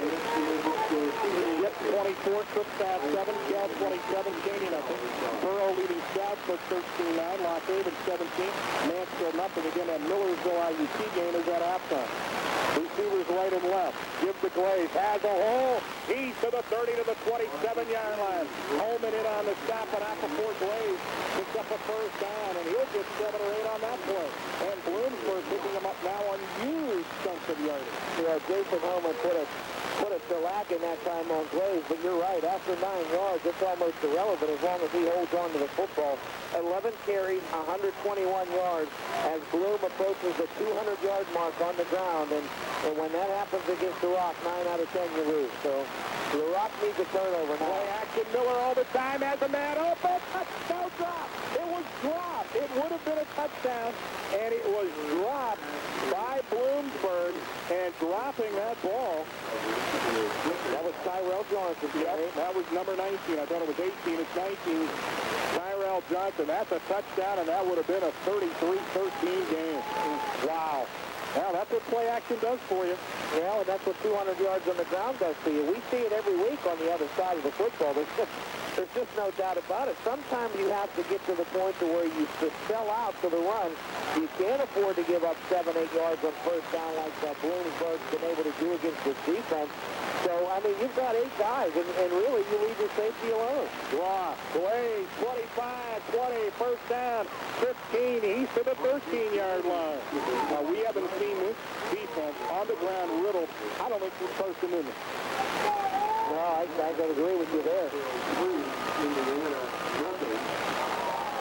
Well, I'll tell you what, this is an old-fashioned butt kicking with 7:40 to play in the third quarter right now. This Bloomsburg team has come out in the second half and has thoroughly dominated both sides of the line of scrimmage. And it isn't by accident, folks, that they're up 27-13 and about to maybe put this one out of reach. Baxter in the eye. Give to Glaze. Glaze, 10, breaks another tackle, 5 to the 1. Wow. Well, I think Marcus Glaze had almost 200 yards rushing against Indiana in their, 38-14 whacking of IUP, but that was at home. But you got to give Danny Hale and the Bloomsburg Huskies credit because they are on the road, a big long road trip for them. 1 game away from staying home or 1 game away from being the #1 seed. I I'm telling you what, man, Kenny and I spoke about this, the whole 5.5-hour nightmare home from Millersville last week, and we said, if Bloomsburg's able to win this ball game, how could you not give them the #1 seed? No, I agree. That's 3 times they would have done it this year. Well, first and goal to go, ball inside the 2-yard line. So, as you said, it's almost where you've got to hope for a defensive play, maybe a fumble, something. But with 7:15 left, and you fall down by 3 touchdowns, and your defense has shown absolutely no ability to stop the run, this could be the ball game right here. Yep. Now, one play turned the game around at Shippensburg after the Rock had fallen down by 18, and it was on Randy McTavish's feet. I think we need to see the Rock defense make a big one right now. Miller to get the Glaze. Glaze touchdown. Easy. I mean, it has been absolutely easy. Well, it really is. I think, partner, you called it right. This is just a thorough beating that Slippery Rock has received now through 2.5 quarters. It's about to become 34-13. Well, Marcus Glaze, and this has all been off tackle, too. I mean, this hasn't been pitches or anything real fancy. They just get the Rock offense to commit toward the middle and bounce it outside. And, I mean, it's been man-on. There's generally only been one guy to be able to make tackles. Usually we see them swarm a little better, but they came in with a game plan today, no doubt about it. Yeah, their offensive line is just thoroughly controlling things. Kick is up by Thompson. It is good. 34-13 with 7 to go in the 3rd quarter. I guarantee you when this one's set at Miller Stadium, they're doing a standing home. We'll be back right after this.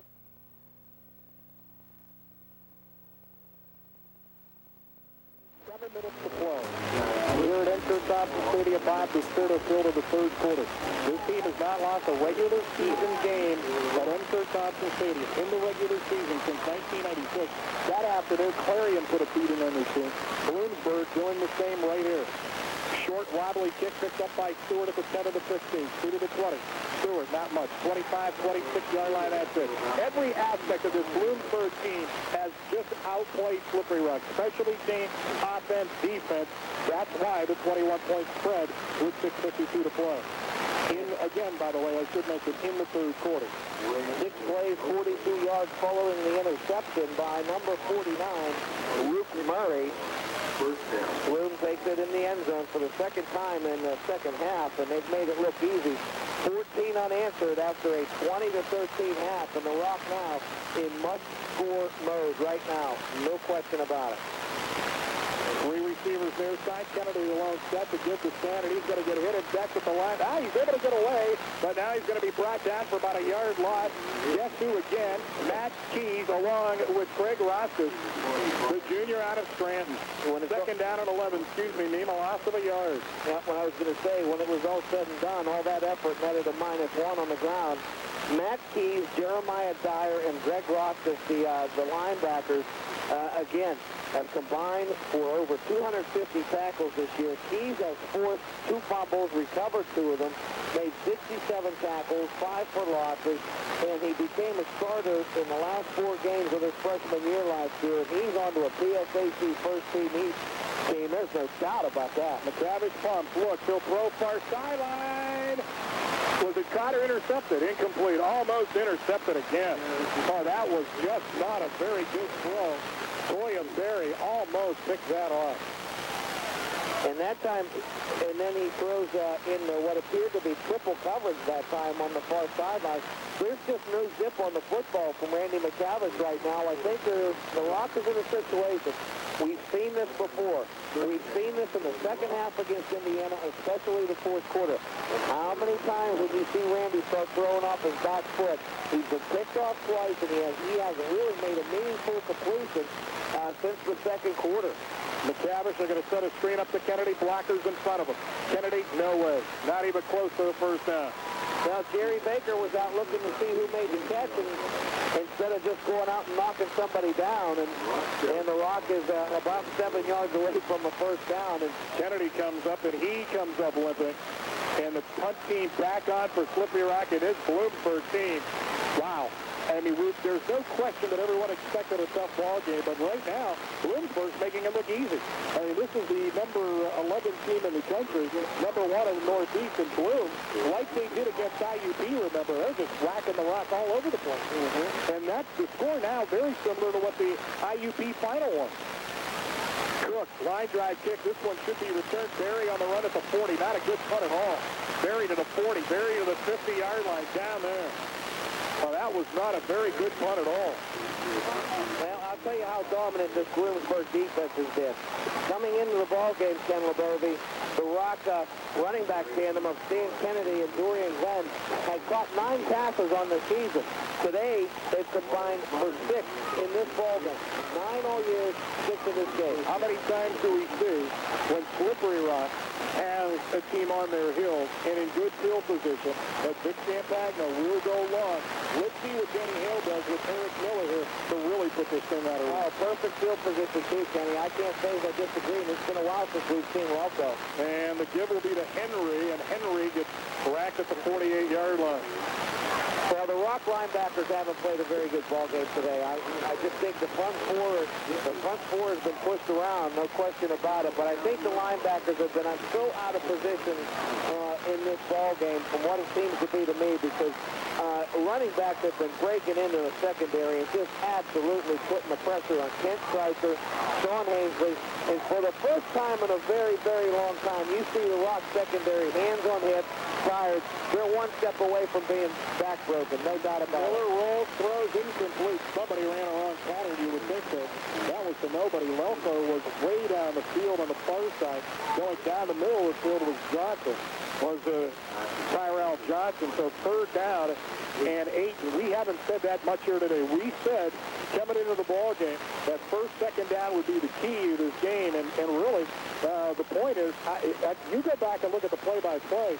This team hasn't been in a third down situation all that much. No, and when they were very good. They were 4 for 5 in the first half, according to what I had, Kenny. I don't think they've been on one this half, have they? No. I didn't think so. 2 receivers left, 1 to the right. Eric Miller looking at the clock, letting him run down right at 1. Miller, 5-step drop. He's going to lob one up as a man open. Incomplete, and that was almost time. Oh, I tell you what, Miller threw a beautiful ball. If it's just a hair short, Tyrell Johnson makes the catch as Johnson got behind Brad Ford. Ford did have help deep, but it wasn't there. No, it wasn't there. It's right. DJ flipped to go back deep. DJ Engel. Well, I'm telling you what, you almost think that the only way, boy, Brad Ford just going to get on the field in time here. Now, don't be too surprised. Kick is away. It's a floater to the far side. They keep it away from Flick, and this one's going to go out of bounds at the 6. B.J. Engel, what a punt. Oh, my, everything is going right for the Huskies right now. Well, let's say that, too. That's only the second punt I have inside the 20 this year. Is that right? I'm not looking at it, actually. Okay. I think that's only the second time all year that he has one inside the 20-yard line. Let's make one thing very clear. When we're talking about everything going right for Bloomsburg, we're not saying luck, none of this stuff. They are putting an old-fashioned thrashing, as my cousin Joe would say. There's just no doubt about it. The Rock's getting whacked. 4:14 to go in quarter number 3, 34-13. Randy McCavish made a huge play at this point in the ball game. That ship to turn it around. He's going to have to get one right now. McGinn's going to be to Dorian Glenn across the 5. Glenn to the 10-yard line. Bloomsburg will let Slippery Rock do that all day. Boy, how now you go back to the last 2 series of the first half and how critical they are. When Slippery Rock had the ball inside the 15-yard line, twice came up with no points. By the way, for B.J. Engel, that was because Joe Dietrich is actually the punter most of the season. That was the second time this year he has kicked one inside the 20-yard line. Under 4 minutes to play, third quarter. The Rock with the ball, second down and 6 from their own 11-8 trail by 21 points here today. They still have not had 100 yards on the ground. McCavish, pressure. Yeah, he's running around. He's near his own goal line. He just throws this up for grabs. Incomplete. At the 35-yard line. That time, number 55 from the offensive line, Mike Belinsky, who started for this team. Actually, Belinsky has some excellent numbers coming into the game as a backup. 4 sacks and 5 tackles for losses as a backup to Aaron Bordas. Third down in the 6. 3:27 to go, third quarter. Bloomsburg 34, Slippery Rock 13. And yes, it has been that dominant by the Huskies here today. 3 receivers to the far side, Glenn behind McCavish. Well, we have not seen McCavish really make a decision mean tuck it under and go either in a long time. Well, I don't think he feels he can beat the linebackers. They're playing a zone, and they're going to let him run, but not very much. Pass off the line of scrimmage. DJ makes the catch. He's going to be brought down short of the first down. That was a linebacker, Jeremiah Dyer, that made the stop, Kenny. This is just like running the football. Those linebackers are dropping 3 to 5 yards off the line of scrimmage and said, we're going to let you run the ball, we'll let you penetrate the line of scrimmage, but we will not blitz and let you beat us for 40, 50 yards. This Bloomsburg defense has absolutely gone into shutdown mode. As good as the Rock defense looked last week, this Bloom defense has gotten a complete shutdown mode. Now they're going to go after Tyson Cook, and look out, this could be ball game here. Very back deep, and Cook really hasn't gotten a good one off yet today. He's standing at his own goal line. Good snap. Kick is away, and this is another line drive kick. Barry will watch it hit, fills it at the 50, Barry to the 45-yard line near the 40. So first down and 10 for Bloom from there. They lead at 34-13. You're listening to Rock Football at the 92.1. Better yet, shopping at SRUbookstore.com is absolutely 100% safe and secure, guaranteed. All that is SRU. Visit SRUbookstore.com or call 724-738-2104. New 92.1. Star 92.1. Henry, the ball carrier, will get it to the 40-yard line. And it'll bring up a gain of 2 yards. Second down and 8. 2:19 to go, third quarter, 34-13. Bloomsburg leads it. They've scored twice here in the second half after leading 20-13. 200-plus yards on the ground for the Huskies today. 2 touchdowns early in the third quarter to put this one out of reach right now at 34-13. Miller rolls near side, half time. Cruz on the run. Pass caught. Johnson first down. No, they don't. I tell you what, they don't give them the forward progress I thought they would. So I call that a bit prematurely inside the 35-yard line. In the third quarter, by the way, Millersville 3, IUP nothing. Northwood whacking Wayne State around like crazy. 62-28 to score there. Shift 24, Chris 7. Kell shutting out Cheney 27. I think first down, by the way, for Bloom. Clarion 21, Westchester 14. Edinburgh 13, East Stroud 9, Lockhaven 24. Mansfield nothing. Well, I know Northwood has become Bloomsburg fans in a big hurry because Northwood looks at the number 1 seed with a win today. That's what they're saying. Good. That's down to the fullback. Very little yardage on the play there by Jamison McLaughlin. I'm here to tell you one thing. If Bloomsburg's able to close this one out, and they're about 16 minutes away from doing so. If you can tell, if you're on the Northeast Regional Committee, and you can look Danny Hale in the face and tell him that beating 3 number 1 seed isn't good enough to get the number 1 seed, I'm calling for a complete overhaul of that selection committee because I was going to do it even if Slippery Rock won. So to show you that I'm trying to be fair and unbiased, which is what we don't get elsewhere. Man, this is an old-fashioned shellacking here. Here comes a reverse, too. Now fake. Miller going to go deep. Wide open. Johnson incomplete. Oh, my. He was wide open. And Miller, because Chris George was bearing down on him, maybe threw that ball just a bit sooner than what he wanted to. Johnson was not able to catch up with it. Thankfully, he goes incomplete.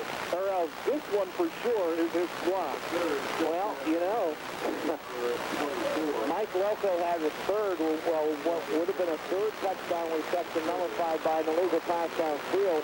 Tyrell Johnson has dropped a touchdown in this quarter right now. And right there, he got past Brad Moore, and you're right. The ball doesn't float away, and I think the wind kind of pushed it a little bit, too. Another score. A little flanker screen, 35-yard line. 25, I should say, inside the 25 to the 27. That'll be shy of the first down, but I don't think there's any question Bloom's going for it. Oh, you've got nothing to lose if you're Bloomsburg, and if you do pick up the first down, they may not have to even snap it again. Not this quarter, they don't have to. What they'll do is they'll pack it over because they don't have to run this play. They'll let time run out. Yep, Eric Miller standing at the sideline. He's going to go back at an auto. They don't have to get this play out.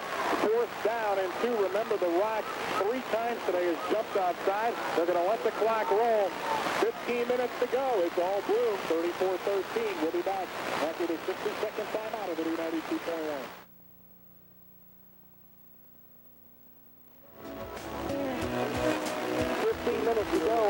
number 4. And for those of you listening across on the internet, as you're wont to do with our broadcast, no bones about it. The Bloomsburg Huskies have come in here and put an old-fashioned shellacking on the rock. 34-13 to this point. Kenny Bowley 4-2 from the 23. This has got to be probably ball game if they're able to pick this up. Backs are in the eye, wide out near side. Tight end slide right. 4th down and 2. Miller long time. Maybe trying to draw the rock outside. Nope, they're going to snap it. Get to Henry. Henry gets outside. He's got it. First down. Slippery Rock thinks they stopped him. I don't think they did. Yeah, I don't know if the ball was loose. Did the ball come loose? No, it didn't. Now, the spot looks right about where the ball carrier came down, where Ernestine Henry came down, so it's going to be a measurement. Brian Thomas and Chris George seem to think that the ball is a little bit short. I don't think so. I think they have it. Oh, no, they did hold it. Uh-oh. There's your play right there. At Shippensburg, the Rock down by 18. They come back in a furious comeback to beat the Red Raiders 28-21. The defense this time, with a last-gasp effort, makes the stop, and now they're getting the first down. Now they got to go. They got to go. Anything can happen in 15 minutes. 14:55, actually. Anything can happen in 14:55. It's never played by Swansea, even though it makes no sense 90%. You resemble that remark. 2 receivers to the right, 1 to the left. Kennedy back into the ball game. Randy McCavish under center, and they've kept number 14 in check all day. Play action pass tipped, incomplete, intended for DJ Flynn. Pass was tipped at the line of scrimmage, and it goes incomplete. Looks like it was Fran Greger who tipped that ball away. That's that quick flanker screen to DJ Flick off the line of scrimmage, and they hope Flick can bust it. Oh boy, they have kept this offense in check. Slippery Rock has had to work for the 13 points they have today. Make no mistake about it. Randy McCavish has completed 4 passes in the second half for 20 yards. End of story. That's after going, what, 10 out of 15? McCavish shotgun here. Second down 10. Randy will roll near side. McCavish looks, steps, fires near side. Ryan McCavish has it. Tries to make a move, but can't do it. There he is again. Ross gets in on the stop. I mean, when these Slippery Rock receivers catch the football today, there's just nowhere for them to go. I believe we have an injured Husky here on the near side, and we do. We may have 2 Kenny injured on the play that time, and while we're waiting to see what happens, let me tell you once again, the injured player along with Jack Myers, they both go off the field under their own power. 3rd down and 4, 14-34 running clock. Gotta have this one here. 2 motion near side, Kennedy behind, next to McCavish. Randy drops, looks, pressure. Oh, he's in big trouble. And ball tipped and incomplete. Now that one was tipped by number 30, Brian Stone. Same guy that returned the kick. They're getting up in the air. They're getting good pressure and good containment on the outside against McCavish. And I tell you what, 14-19 to go, and you're facing 4th down and 3, or a little over 3. Unless you're going to be lucky enough to draw them outside, you got to make a play. I just don't care. You got to go for this. Your defense has done nothing to stop Bloomsburg. You haven't created a turnover all day, and well, they know more than what I know. 4th down and 4. Mike Hallberg in the game now. Low snap, handles it okay. Hits this one and nails it. Wow. All the way back. Henry fields it over his head at the 15. He tries to get outside. And Petrarca in on the tackle back to the 17-yard line. Well, Mike Hallberg, maybe his best punt of the entire season right there.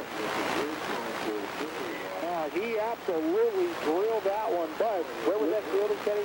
That was fielded at about the 15, 14-yard line. 57 yards though. And only about a 3-yard return.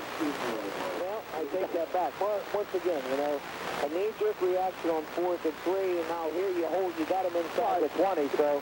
But your defense has got to make a play, and they've yet to do that.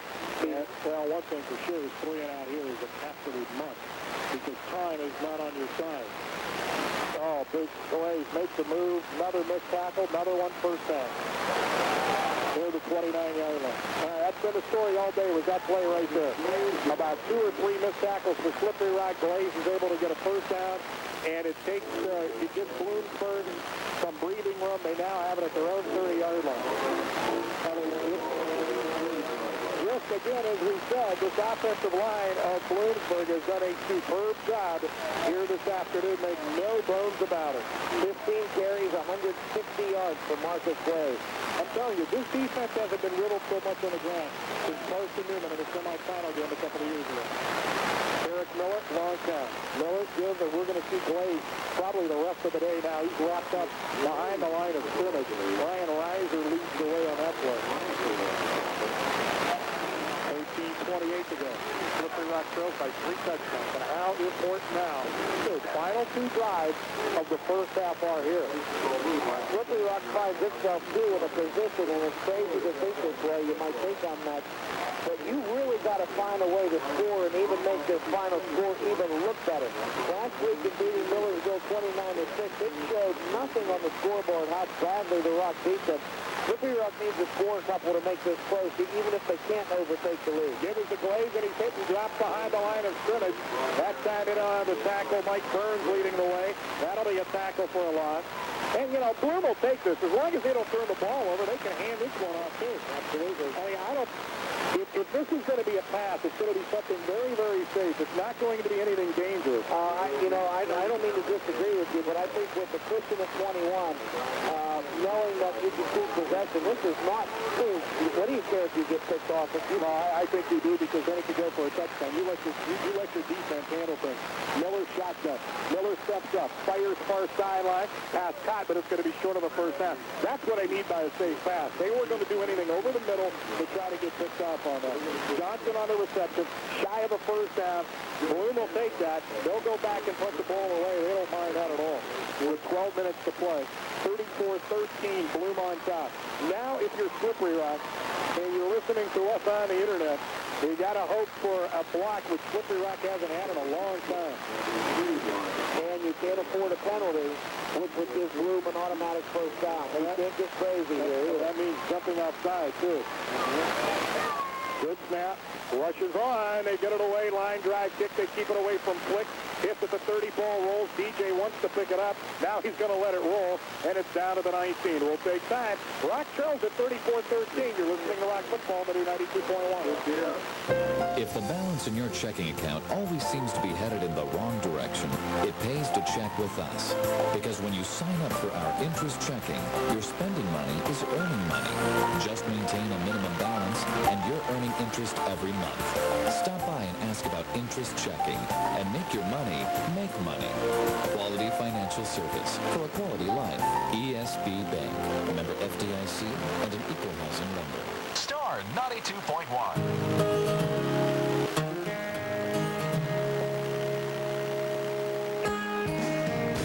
Savage roll, flip. Now he's going to throw back inside, caught by Joe Meyer.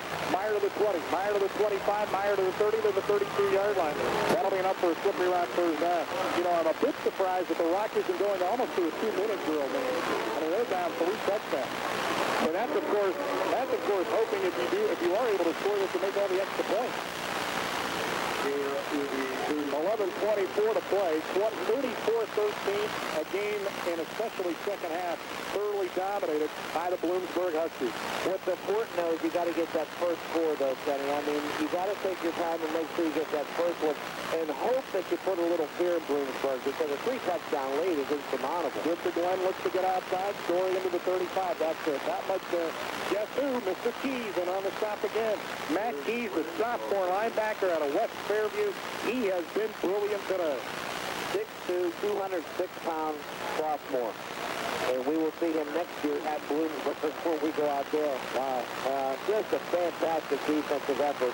We told you in the pregame here, too, that when you come into a ball game after 10 weeks of football and your defense is giving up 81 yards on the ground as an average, there's no fluke. There's no fluke in week 10. Second down and 8. McCavish, play action. Randy looks, nobody open. Now he's going to throw it deep to Stu. Got it, dropped it. Incomplete, had it and dropped it at the 30. He beat the corner, Luke Murray, that time, and Stewart, rather than catch it over the shoulder, usually as you cradle it in, he kind of caught his hands up, and that's a tough catch to get in once it hits your hand. And he almost had, in fact, the pass was perfect from Randy McCavish, and that, my friend, says a lot about the way this offense has been able to go. That's a 40-yard gain and a big-time pickup against a defense that's giving you nothing. Indiana 7, Millersville 3 in the third. I'm telling you, and it's all falling into place right now. Yep. Just like a year ago. McCavish shotgun trips near side. Randy rolls. Randy looks, throws. Is it a catch? They call it inbounds. Nice job by Ryan McCavish. Now the argument's going to be is we haven't seen the number one seed in any region when they lose drop out of the top four. But IUP is working the phones as we speak. Yeah.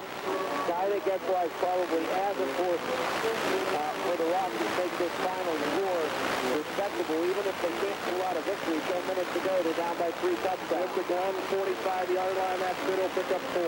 Now you got to go too many, I think. Yeah. I agree with you.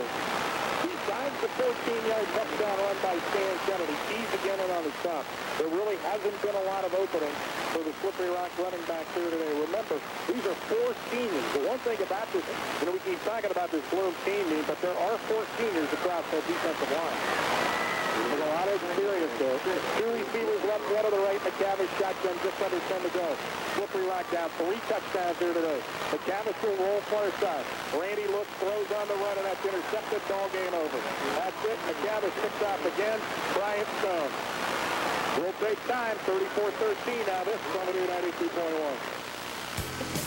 Kay's Barbershop along Route 173 in Slippery Rock is your full-service barbershop featuring traditional haircuts to cuts with the latest styles. Conveniently open until 8 p.m. on Wednesdays and Thursdays, Kay's Barbershop is ready to serve you. Call them at 794-4731. That's 794-4731 for rates and additional hours from Kay's Barbershop, a proud sponsor of Slippery Rock University football. Star 92.1. The new 92.1. Miller, gives, Glaze, has blockers. Glaze 40. Glaze, running hard here to the near side, finally brought out of bounds by Jimmy Urbano, but that'll be a gain of 8. Now, Indiana now leads Millersville 7-3. Nemo Conti. It's time to start thinking about what may happen here. And if anybody thinks that because Slippery Rock's one of the Northeast, no matter what happens, that they're automatically in, is sadly mistaken. The last thing you want to do is put the vote into anyone's hand. And the drop from 1 to 5 with almighty IUP there, nothing's out of the question. Now, especially with the commissioner of the PSAC and IUP graduate, a member of that 4-man committee team. Plays the ball carrier, he'll have a first down. Some pushing and shoving and a flag down. A flag down, and we're going to see some kind of dead ball foul either way. It was enough for a first down or so dead ball. This is personal foul against Bloom. It would be first at about 25. And let's see, unless they call it both ways, they would say no. 9:27 to play, 34-13, so we may be watching personal foul against Bloom. We may be watching the final game of these 22 seniors right here, and 9:27 to go. Well, that's the one thing I'd like to see the committee be responsible for, too, that does the region. I don't know of a situation in the final week where the number 1 seed going in loses and falls completely out. A 2 seed I can understand, because that would be only a drop of 3 spots, and a 3-spot drop you can't say much about. But in my opinion, Bloom is the number 1 seed in the Northeast region because they've beaten the 1 seed 3 times within its own conference. So, that's huge. Yeah, Northwood easily won today, so they're no worse than 2. And, it might not be out of the realm of possibility where these 2 teams may play each other again next week. If Slippery Rock makes the playoff out of Bloomsburg, that's not totally out of the question. The best thing for Rock fans right now, too, is the number 2 seed Northwood has won. the best thing you can see is that probably Millersville or Saginaw loses today, really. Yeah. Two receivers. No, Millersville's the 4 seed. I mean, you've got to think that you want them out, too. Short gain on the play. Second down and long. Wise check in on the stop. 9 minutes to play. 34-13 in the second half. Thoroughly dominated by Bloomsburg. Again, you look back at some critical moments of this football game. 2 for Slippery Rock, and you got to give credit to the Bloom defense. Twice Slippery Rock had the ball inside the 15-yard line in the second quarter. Came up with 0 points. That was huge. Bloom on their first 2 possessions scored, and really on cruise control here in the fourth quarter. Miller to throw roll. Look, steps up, fires over the middle. Ball is tipped and intercepted. Intercepted by Holman. Jason Holman on the INT as he catches the ball. He catches the ball for the interception. So Holman picks out the pass for the interception. An interception for Jason Holman. Well, 8:33 to go. The Rocks got to get 3 touchdowns to tie the bowl game.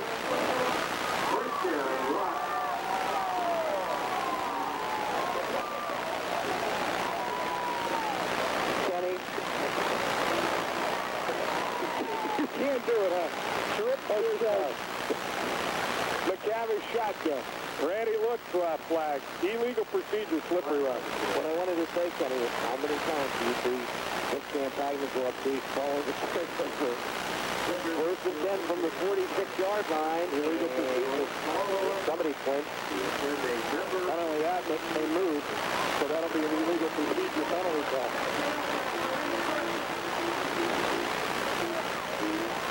Domination by the Huskies here in the second half. This Rock offense really has struggled to get anything going. We've got to play scoreboard monopoly right now, Kenny. At all costs, we've got to get 14, 16 points to make this game look closer than what it was. That's the only hope, and I'm not lying. McGavin's going to go for it all to DJ Flynn. Got it! Touchdown! Touchdown Rock! No flag, touchdown.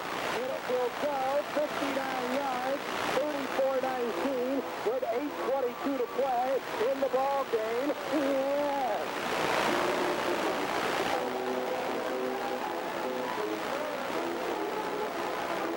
Well, 11 seconds expired.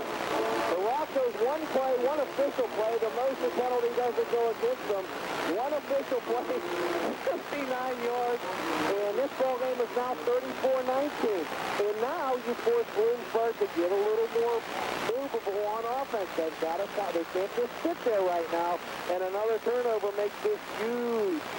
Low snap, point after. Boy, he drilled that one, didn't he? That was Morgan Anderson. Morgan makes it. Morgan Anderson on the point after makes it a 14-point ball game at 34-20, I'm sorry. 8 minutes and 22 seconds to play. We'll keep it right here. You all caught up, by the way? Go ahead, then. Let me wait. Now go ahead. Here I am. Let me tell you once again about feeling tired of staring at the same old wall. First sentence, too, and I botched that one. Hang on. We'll say that. We'll do it later. When the pressure's not quite when the pressure's not quite so great for it. 34-20 to score with 8:22. I know you're still in pain. We're folks at True Value, Slippery Rock Hardware. They gave it the old college effort, folks. I'm telling you, 8:22 to go right now, a 2-touchdown ball game. You make one defensive play now, and you get it jump-started, just like this. It is not out of the realm of possibility. The Rock has played playoff games. They've been there. They've played pressure situations. Bloom right now is just trying to get their way in. They know if they win, they're in. So how do they handle it now that the Rock was able to get one play finally on them? Morgan Anderson has it teed up. Pretty good fit. This is going to be fielded by Stone again, about 2 yards deep in the end zone. He's done it once today to the 10, to the 15, to the 20, across the 25 to the 27-yard line. Another good return by Stone. First and 10 for Bloom with 8:12 to play. Now, let's go back and say how important are those 2 missed opportunities by Slippery Rock in their first half. I mean, even if they're able to get 2 field goals out of it. Yeah, well, the field goal what Kenny's alluded to, the Rock missed a 23-yard field goal right at the end of the first half, had an extra point blocked, and then got intercepted in the end zone on consecutive drives at the end of the first half. This is big-time football right now for the Rock. They got to make something happen. Miller wants to throw, too. He's going to roll, pressured by Valvano, gets away. Miller running out of real estate, pass, flag. Oh, that flag thrown. And you know what? I think that's illegal man downfield. And who was downfield, I believe, was number 78, the center, Matt Russell. I think that's what the call is going to be. Yep, good call. I thought maybe Mike Velko pushed off. I thought maybe we saw offensive interference, but you're right. That's what it is.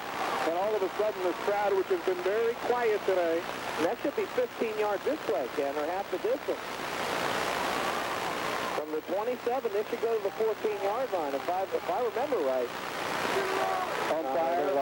Umpire Brian Minahan, he's a Youngstown boy. He was actually, this is the crew that had the Indiana game, by the way. The ball back inside the 20 to the 18-yard line. 8:05 to play. I'm sorry, at the 14-yard line. So it'll be first and long, first and 25. I tell you what, though, I take my chances with Marquise Blaze in the backfield. I'll give it to him 3 times. Yeah, but, well, that's only because he got a 2-touchdown lead. And for the first time this year, the home crowd is making some noise at an appropriate time. We need something massive to happen right now. Big time happening. Now, there's only a fullback in the backfield, Phipps far side. And Miller will roll to that side, being pressured. He gets away. Miller throws across his body. Pass is caught.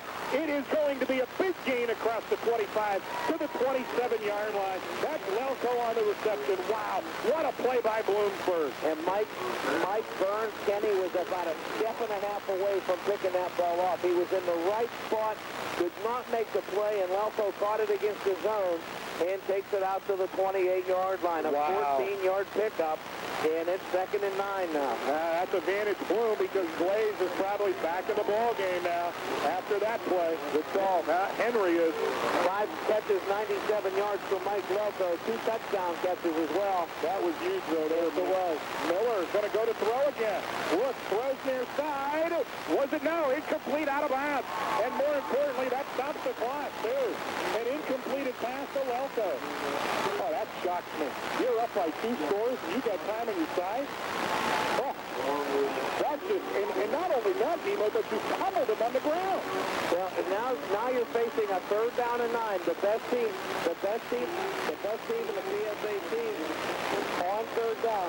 So since the Rock scored or got possession, we've run a minute 31 off of the 4th quarter. The Rock has not only got a touchdown, but now 1 defensive play away from getting the ball back. This is Mongo Mammoth time. Shotgun. Miller rolls near side. Miller has time. Now being pressured. He's sacked by Frank Valvano at the 23-yard line. 4th down now for Bloomsburg. And they'll have to punt the ball away. Into the wind and against the 10-man front. How many times have we seen Frank Valvano make a huge play defensively? Timeout, Slippery Rock. Oh, my. Well, I think they want to make sure they get 10 or 11 on this. And let's try this again for the folks at Slippery Rock True Value. If you're tired of the same old woes, and give them a great new look with premium Easy Care Interior paint. Right now, it's great prices from Slippery Rock True Value. The Easy Care paint is so good we guarantee it for 20 years. And right now, you can get Easy Care Interior flat, rated best for hiding coverage by a leading consumer magazine for just $15.99 a gallon.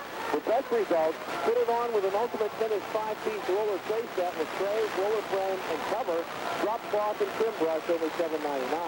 Slippery Rock True Value, great paint, great store. Joe Dietrich in the punt the ball. Millersville leads IUP 10-7. Yeah, all over the place. Joe Dietrich standing at his own 9-yard line. Set up on the line of scrimmage for the Rock. DJ Flick, we know what he can do. Can't rock the punter either. Good snap. Kick is away. It's a bad one, too. Dietrich, but it takes a Bloomsburg roll, and it'll be down at the 48-yard line. It took a Bloom bounce, and at the 48-yard line, great field position, 6:39 to go. Millersville in the third, 10, Indiana 7. Who cares about the rest of them? All right, well, the rest of them really don't mean much. Well, since the Rock scored...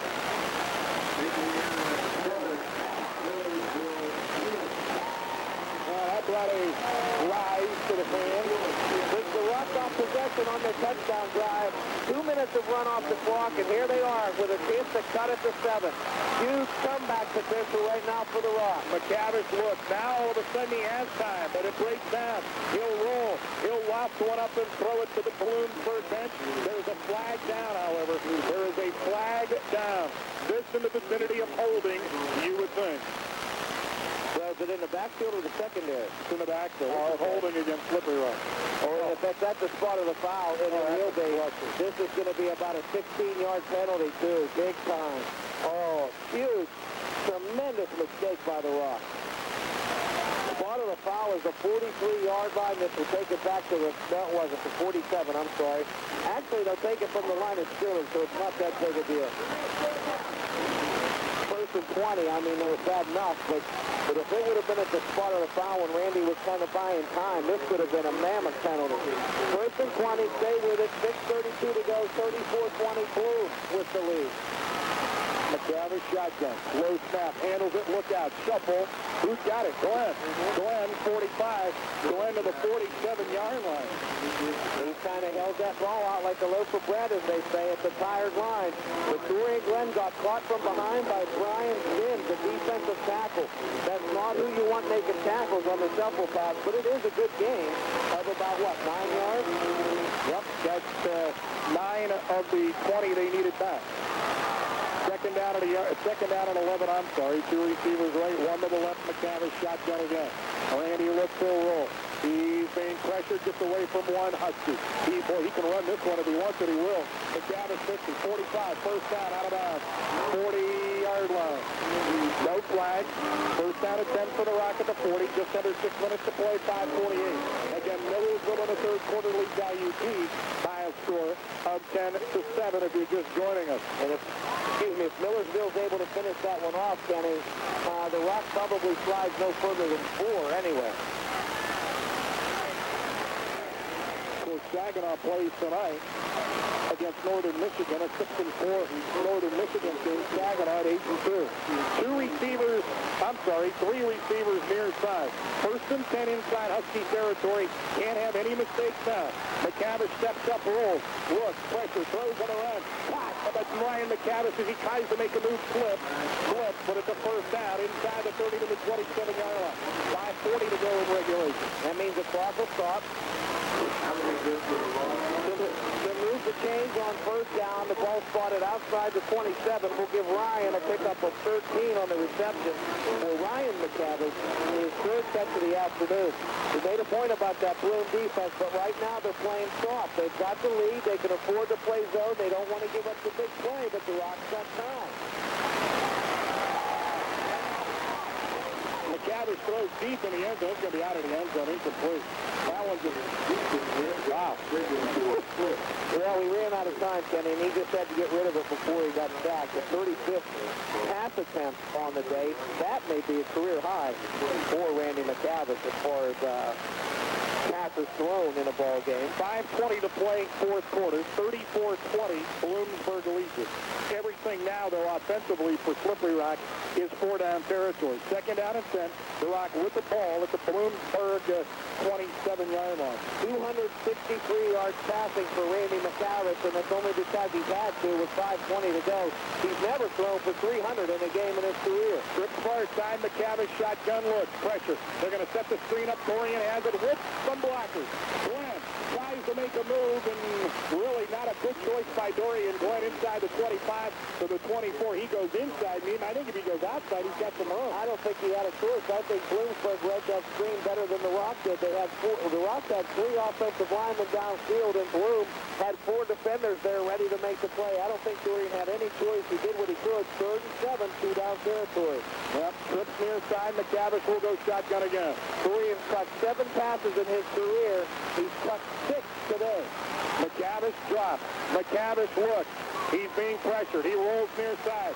Randy looks really tucking. He will. McCavish knocks out of bounds inside the 20-yard line. And a flag down. Personal foul. Roughing the passer.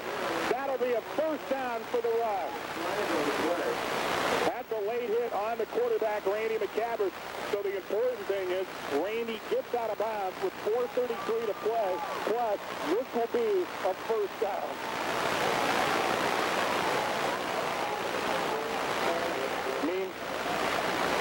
Well, this will take it half the distance to the goal, too, and put it inside the 10, first and goal. Bought the ball at the 8-yard line, first and goal to go. Plenty of time at 4:33, and if you don't think the Roar's going to go up here, if the Rocks will get within one, imagine what it'll sound like at Miller Stadium, too, as well. Two receivers to the left, one to the right. Now McCavish will go under center. First and goal from the 8-yard line, but you need a touchdown. Field goal does no good here. You got to do it pretty quick, too. Yep. McCavish, quick drop. Wood fires, Flick has it to the 5. DJ tries to get in, but can't do it. Good defensive play there by the Huskies. DJ to the 3. It looks like DJ took a little shot at the end of the play once he was pushed out of bounds, but the official's right there. Fighting for the extra yardage was DJ Flick. We're going to spot this, what, at the 2-yard line? This will be, looks like no. I don't think so. I mean, I think this is at the 2.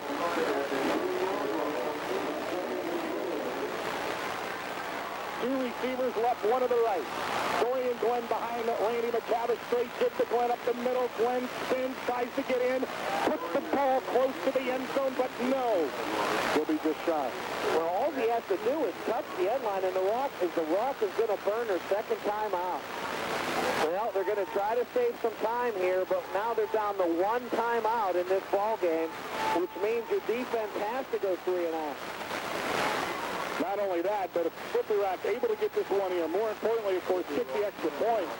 And when Bloomsburg then is on offense, it's going to be real important to go 3 down and out, don't you think? Well, you can say that.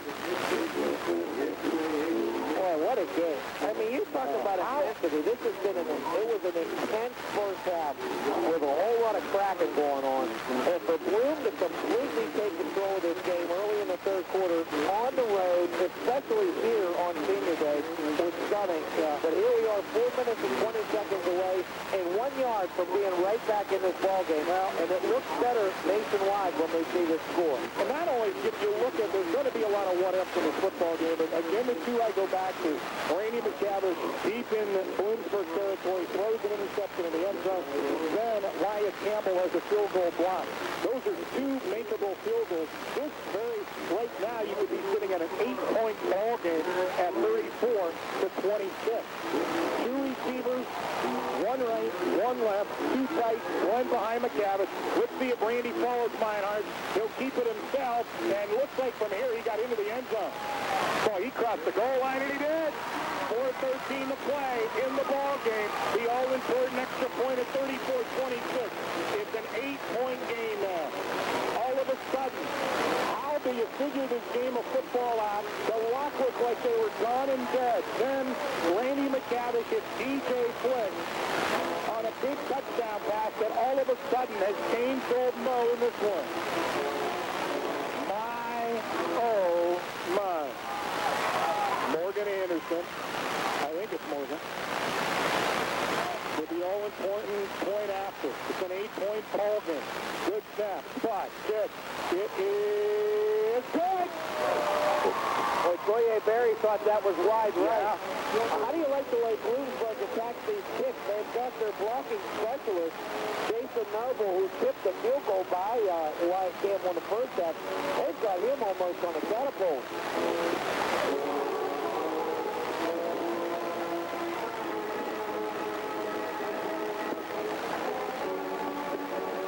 Well, don't go away, 34-27.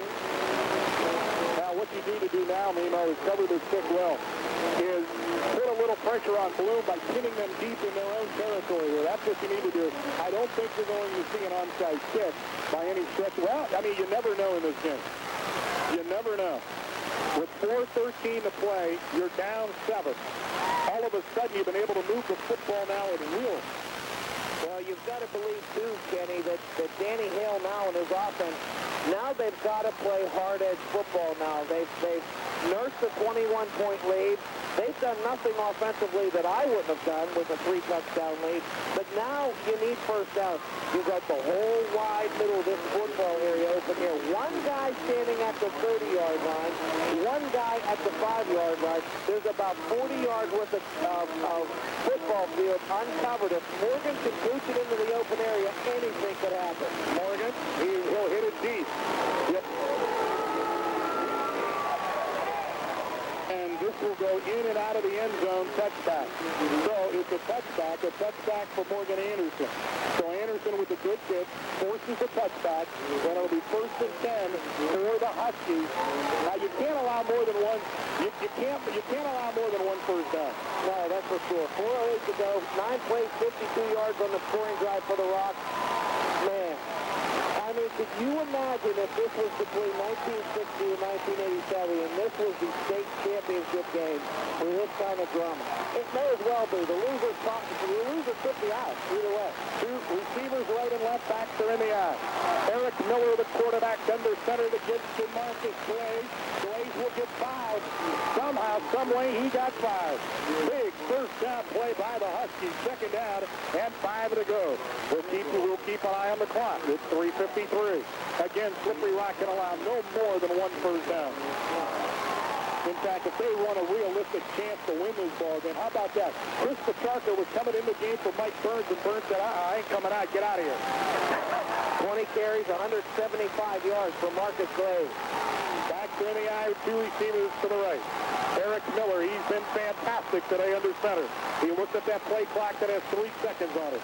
Miller, we're going to keep it on the ground to Glaze. Big hole. Glaze will get the first down, I do believe. I don't think the ball crossed the first down. I don't think the ball crossed the 30. I think you'll see the spot about a yard short. I think Slippery Rock better hope it is. Because you're not going to, now you have to go 3 and out here. The point of the football touching the 30, that's all that needs to be done. So it's a 1st and 10, clock will start. 3:15 to play. Remember, the Rock's down to 1 timeout now. That's it.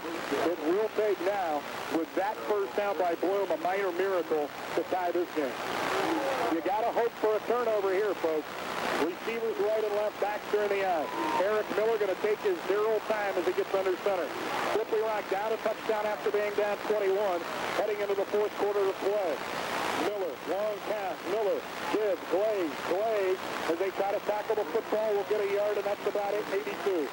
And Slippery Rock, Mike Rush, they're calling for the timeout. 2:44 to play, the final timeout for Slippery Rock, so it is absolutely critical now. This is the ball game. You can't let them have a first down or it's over. Now Dr. Jerry Babel, for who the Wake Center up here at the complex is named after because of his gracious donations, is here. Jim McElhaney is an assistant coach for the Rock. He played on a championship team when it was the state game. Dr. George Mahalik played in a state championship game with Coach Spirito at the helm. And I'm sure an atmosphere that it is right now will ring true for some of those guys. They've got to be feeling the same good as feeling 25 and 30 years ago. This is big. 2nd and 9, the Rocks burned their last time out.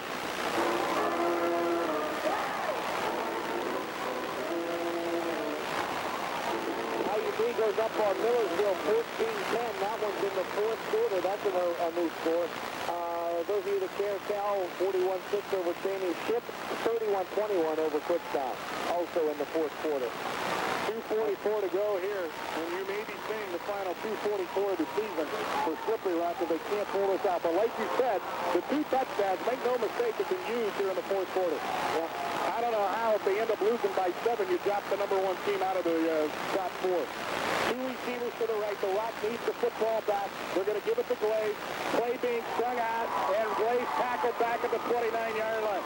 While Slippery Rock played with this intensity in the 3rd quarter, they won't have to worry about this right now. And it is an incredible turnaround. It really is. Now, what does Denny Hill do here mean? Well, that's the call I tried to make make a point to you there before.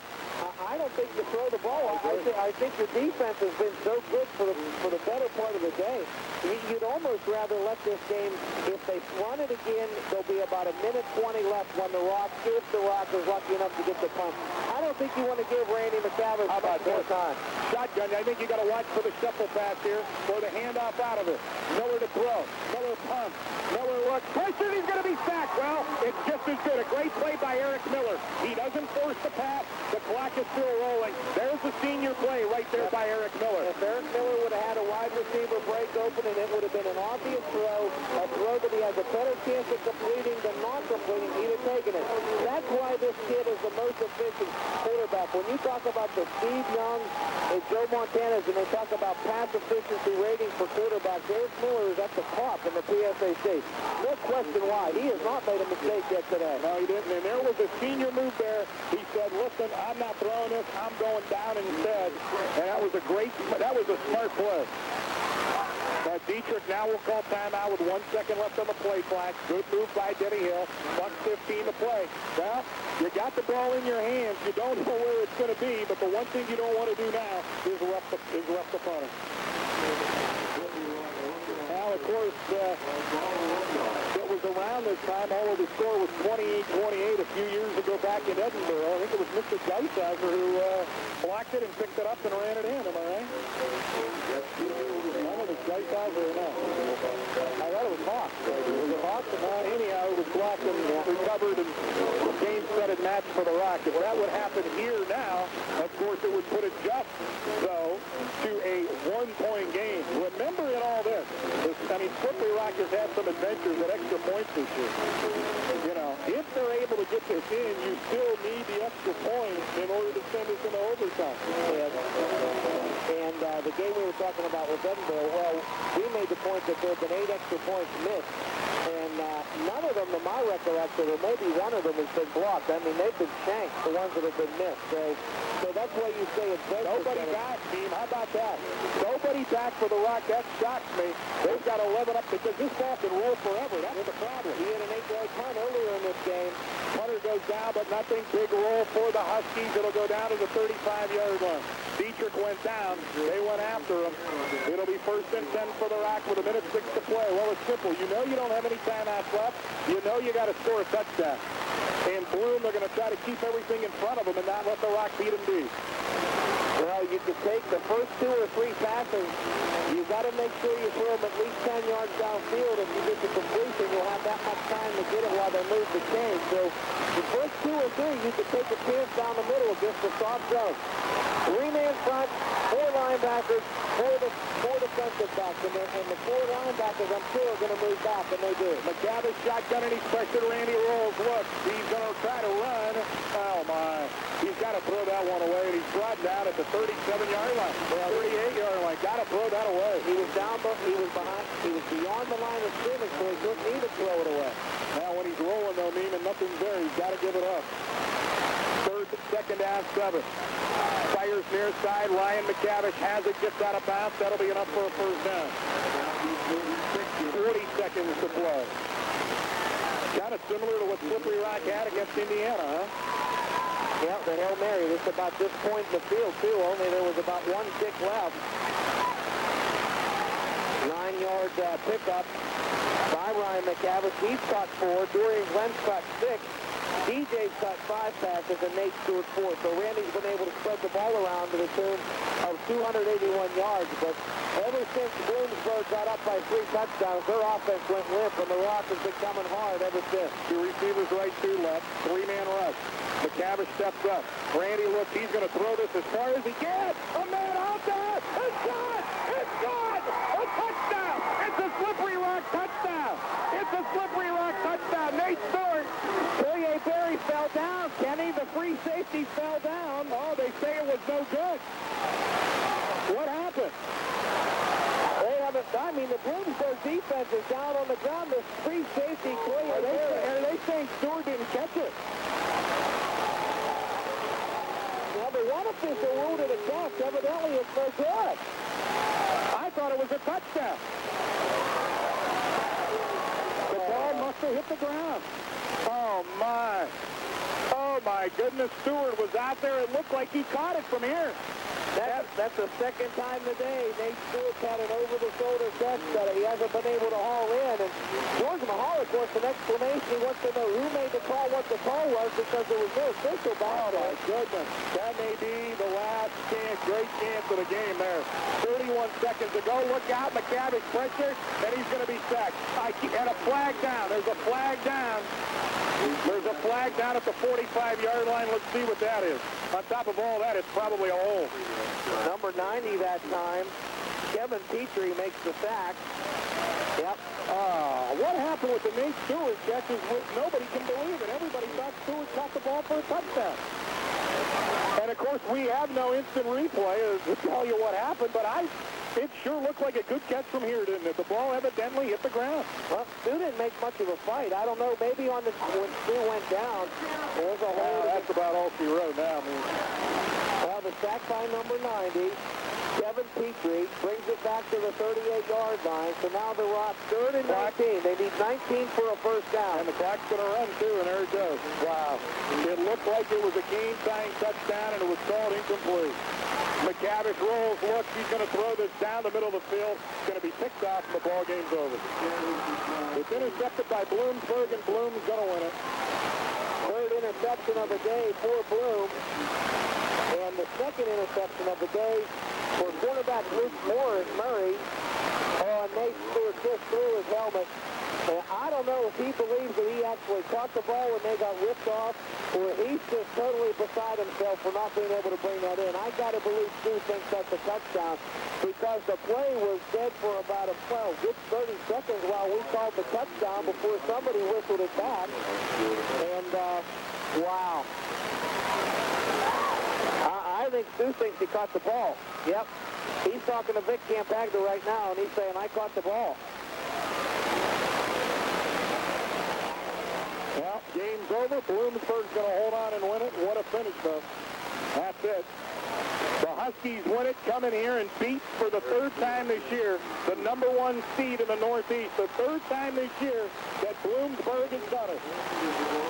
And with that, the Huskies win or secure themselves a playoff spot.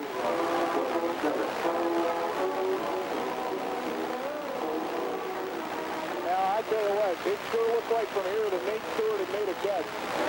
But, you know, the referee, though, was right on it. George Mahalik, Denny Hill congratulate each other. An outstanding game. A downer for the seniors, no doubt about it. Did they play their last game?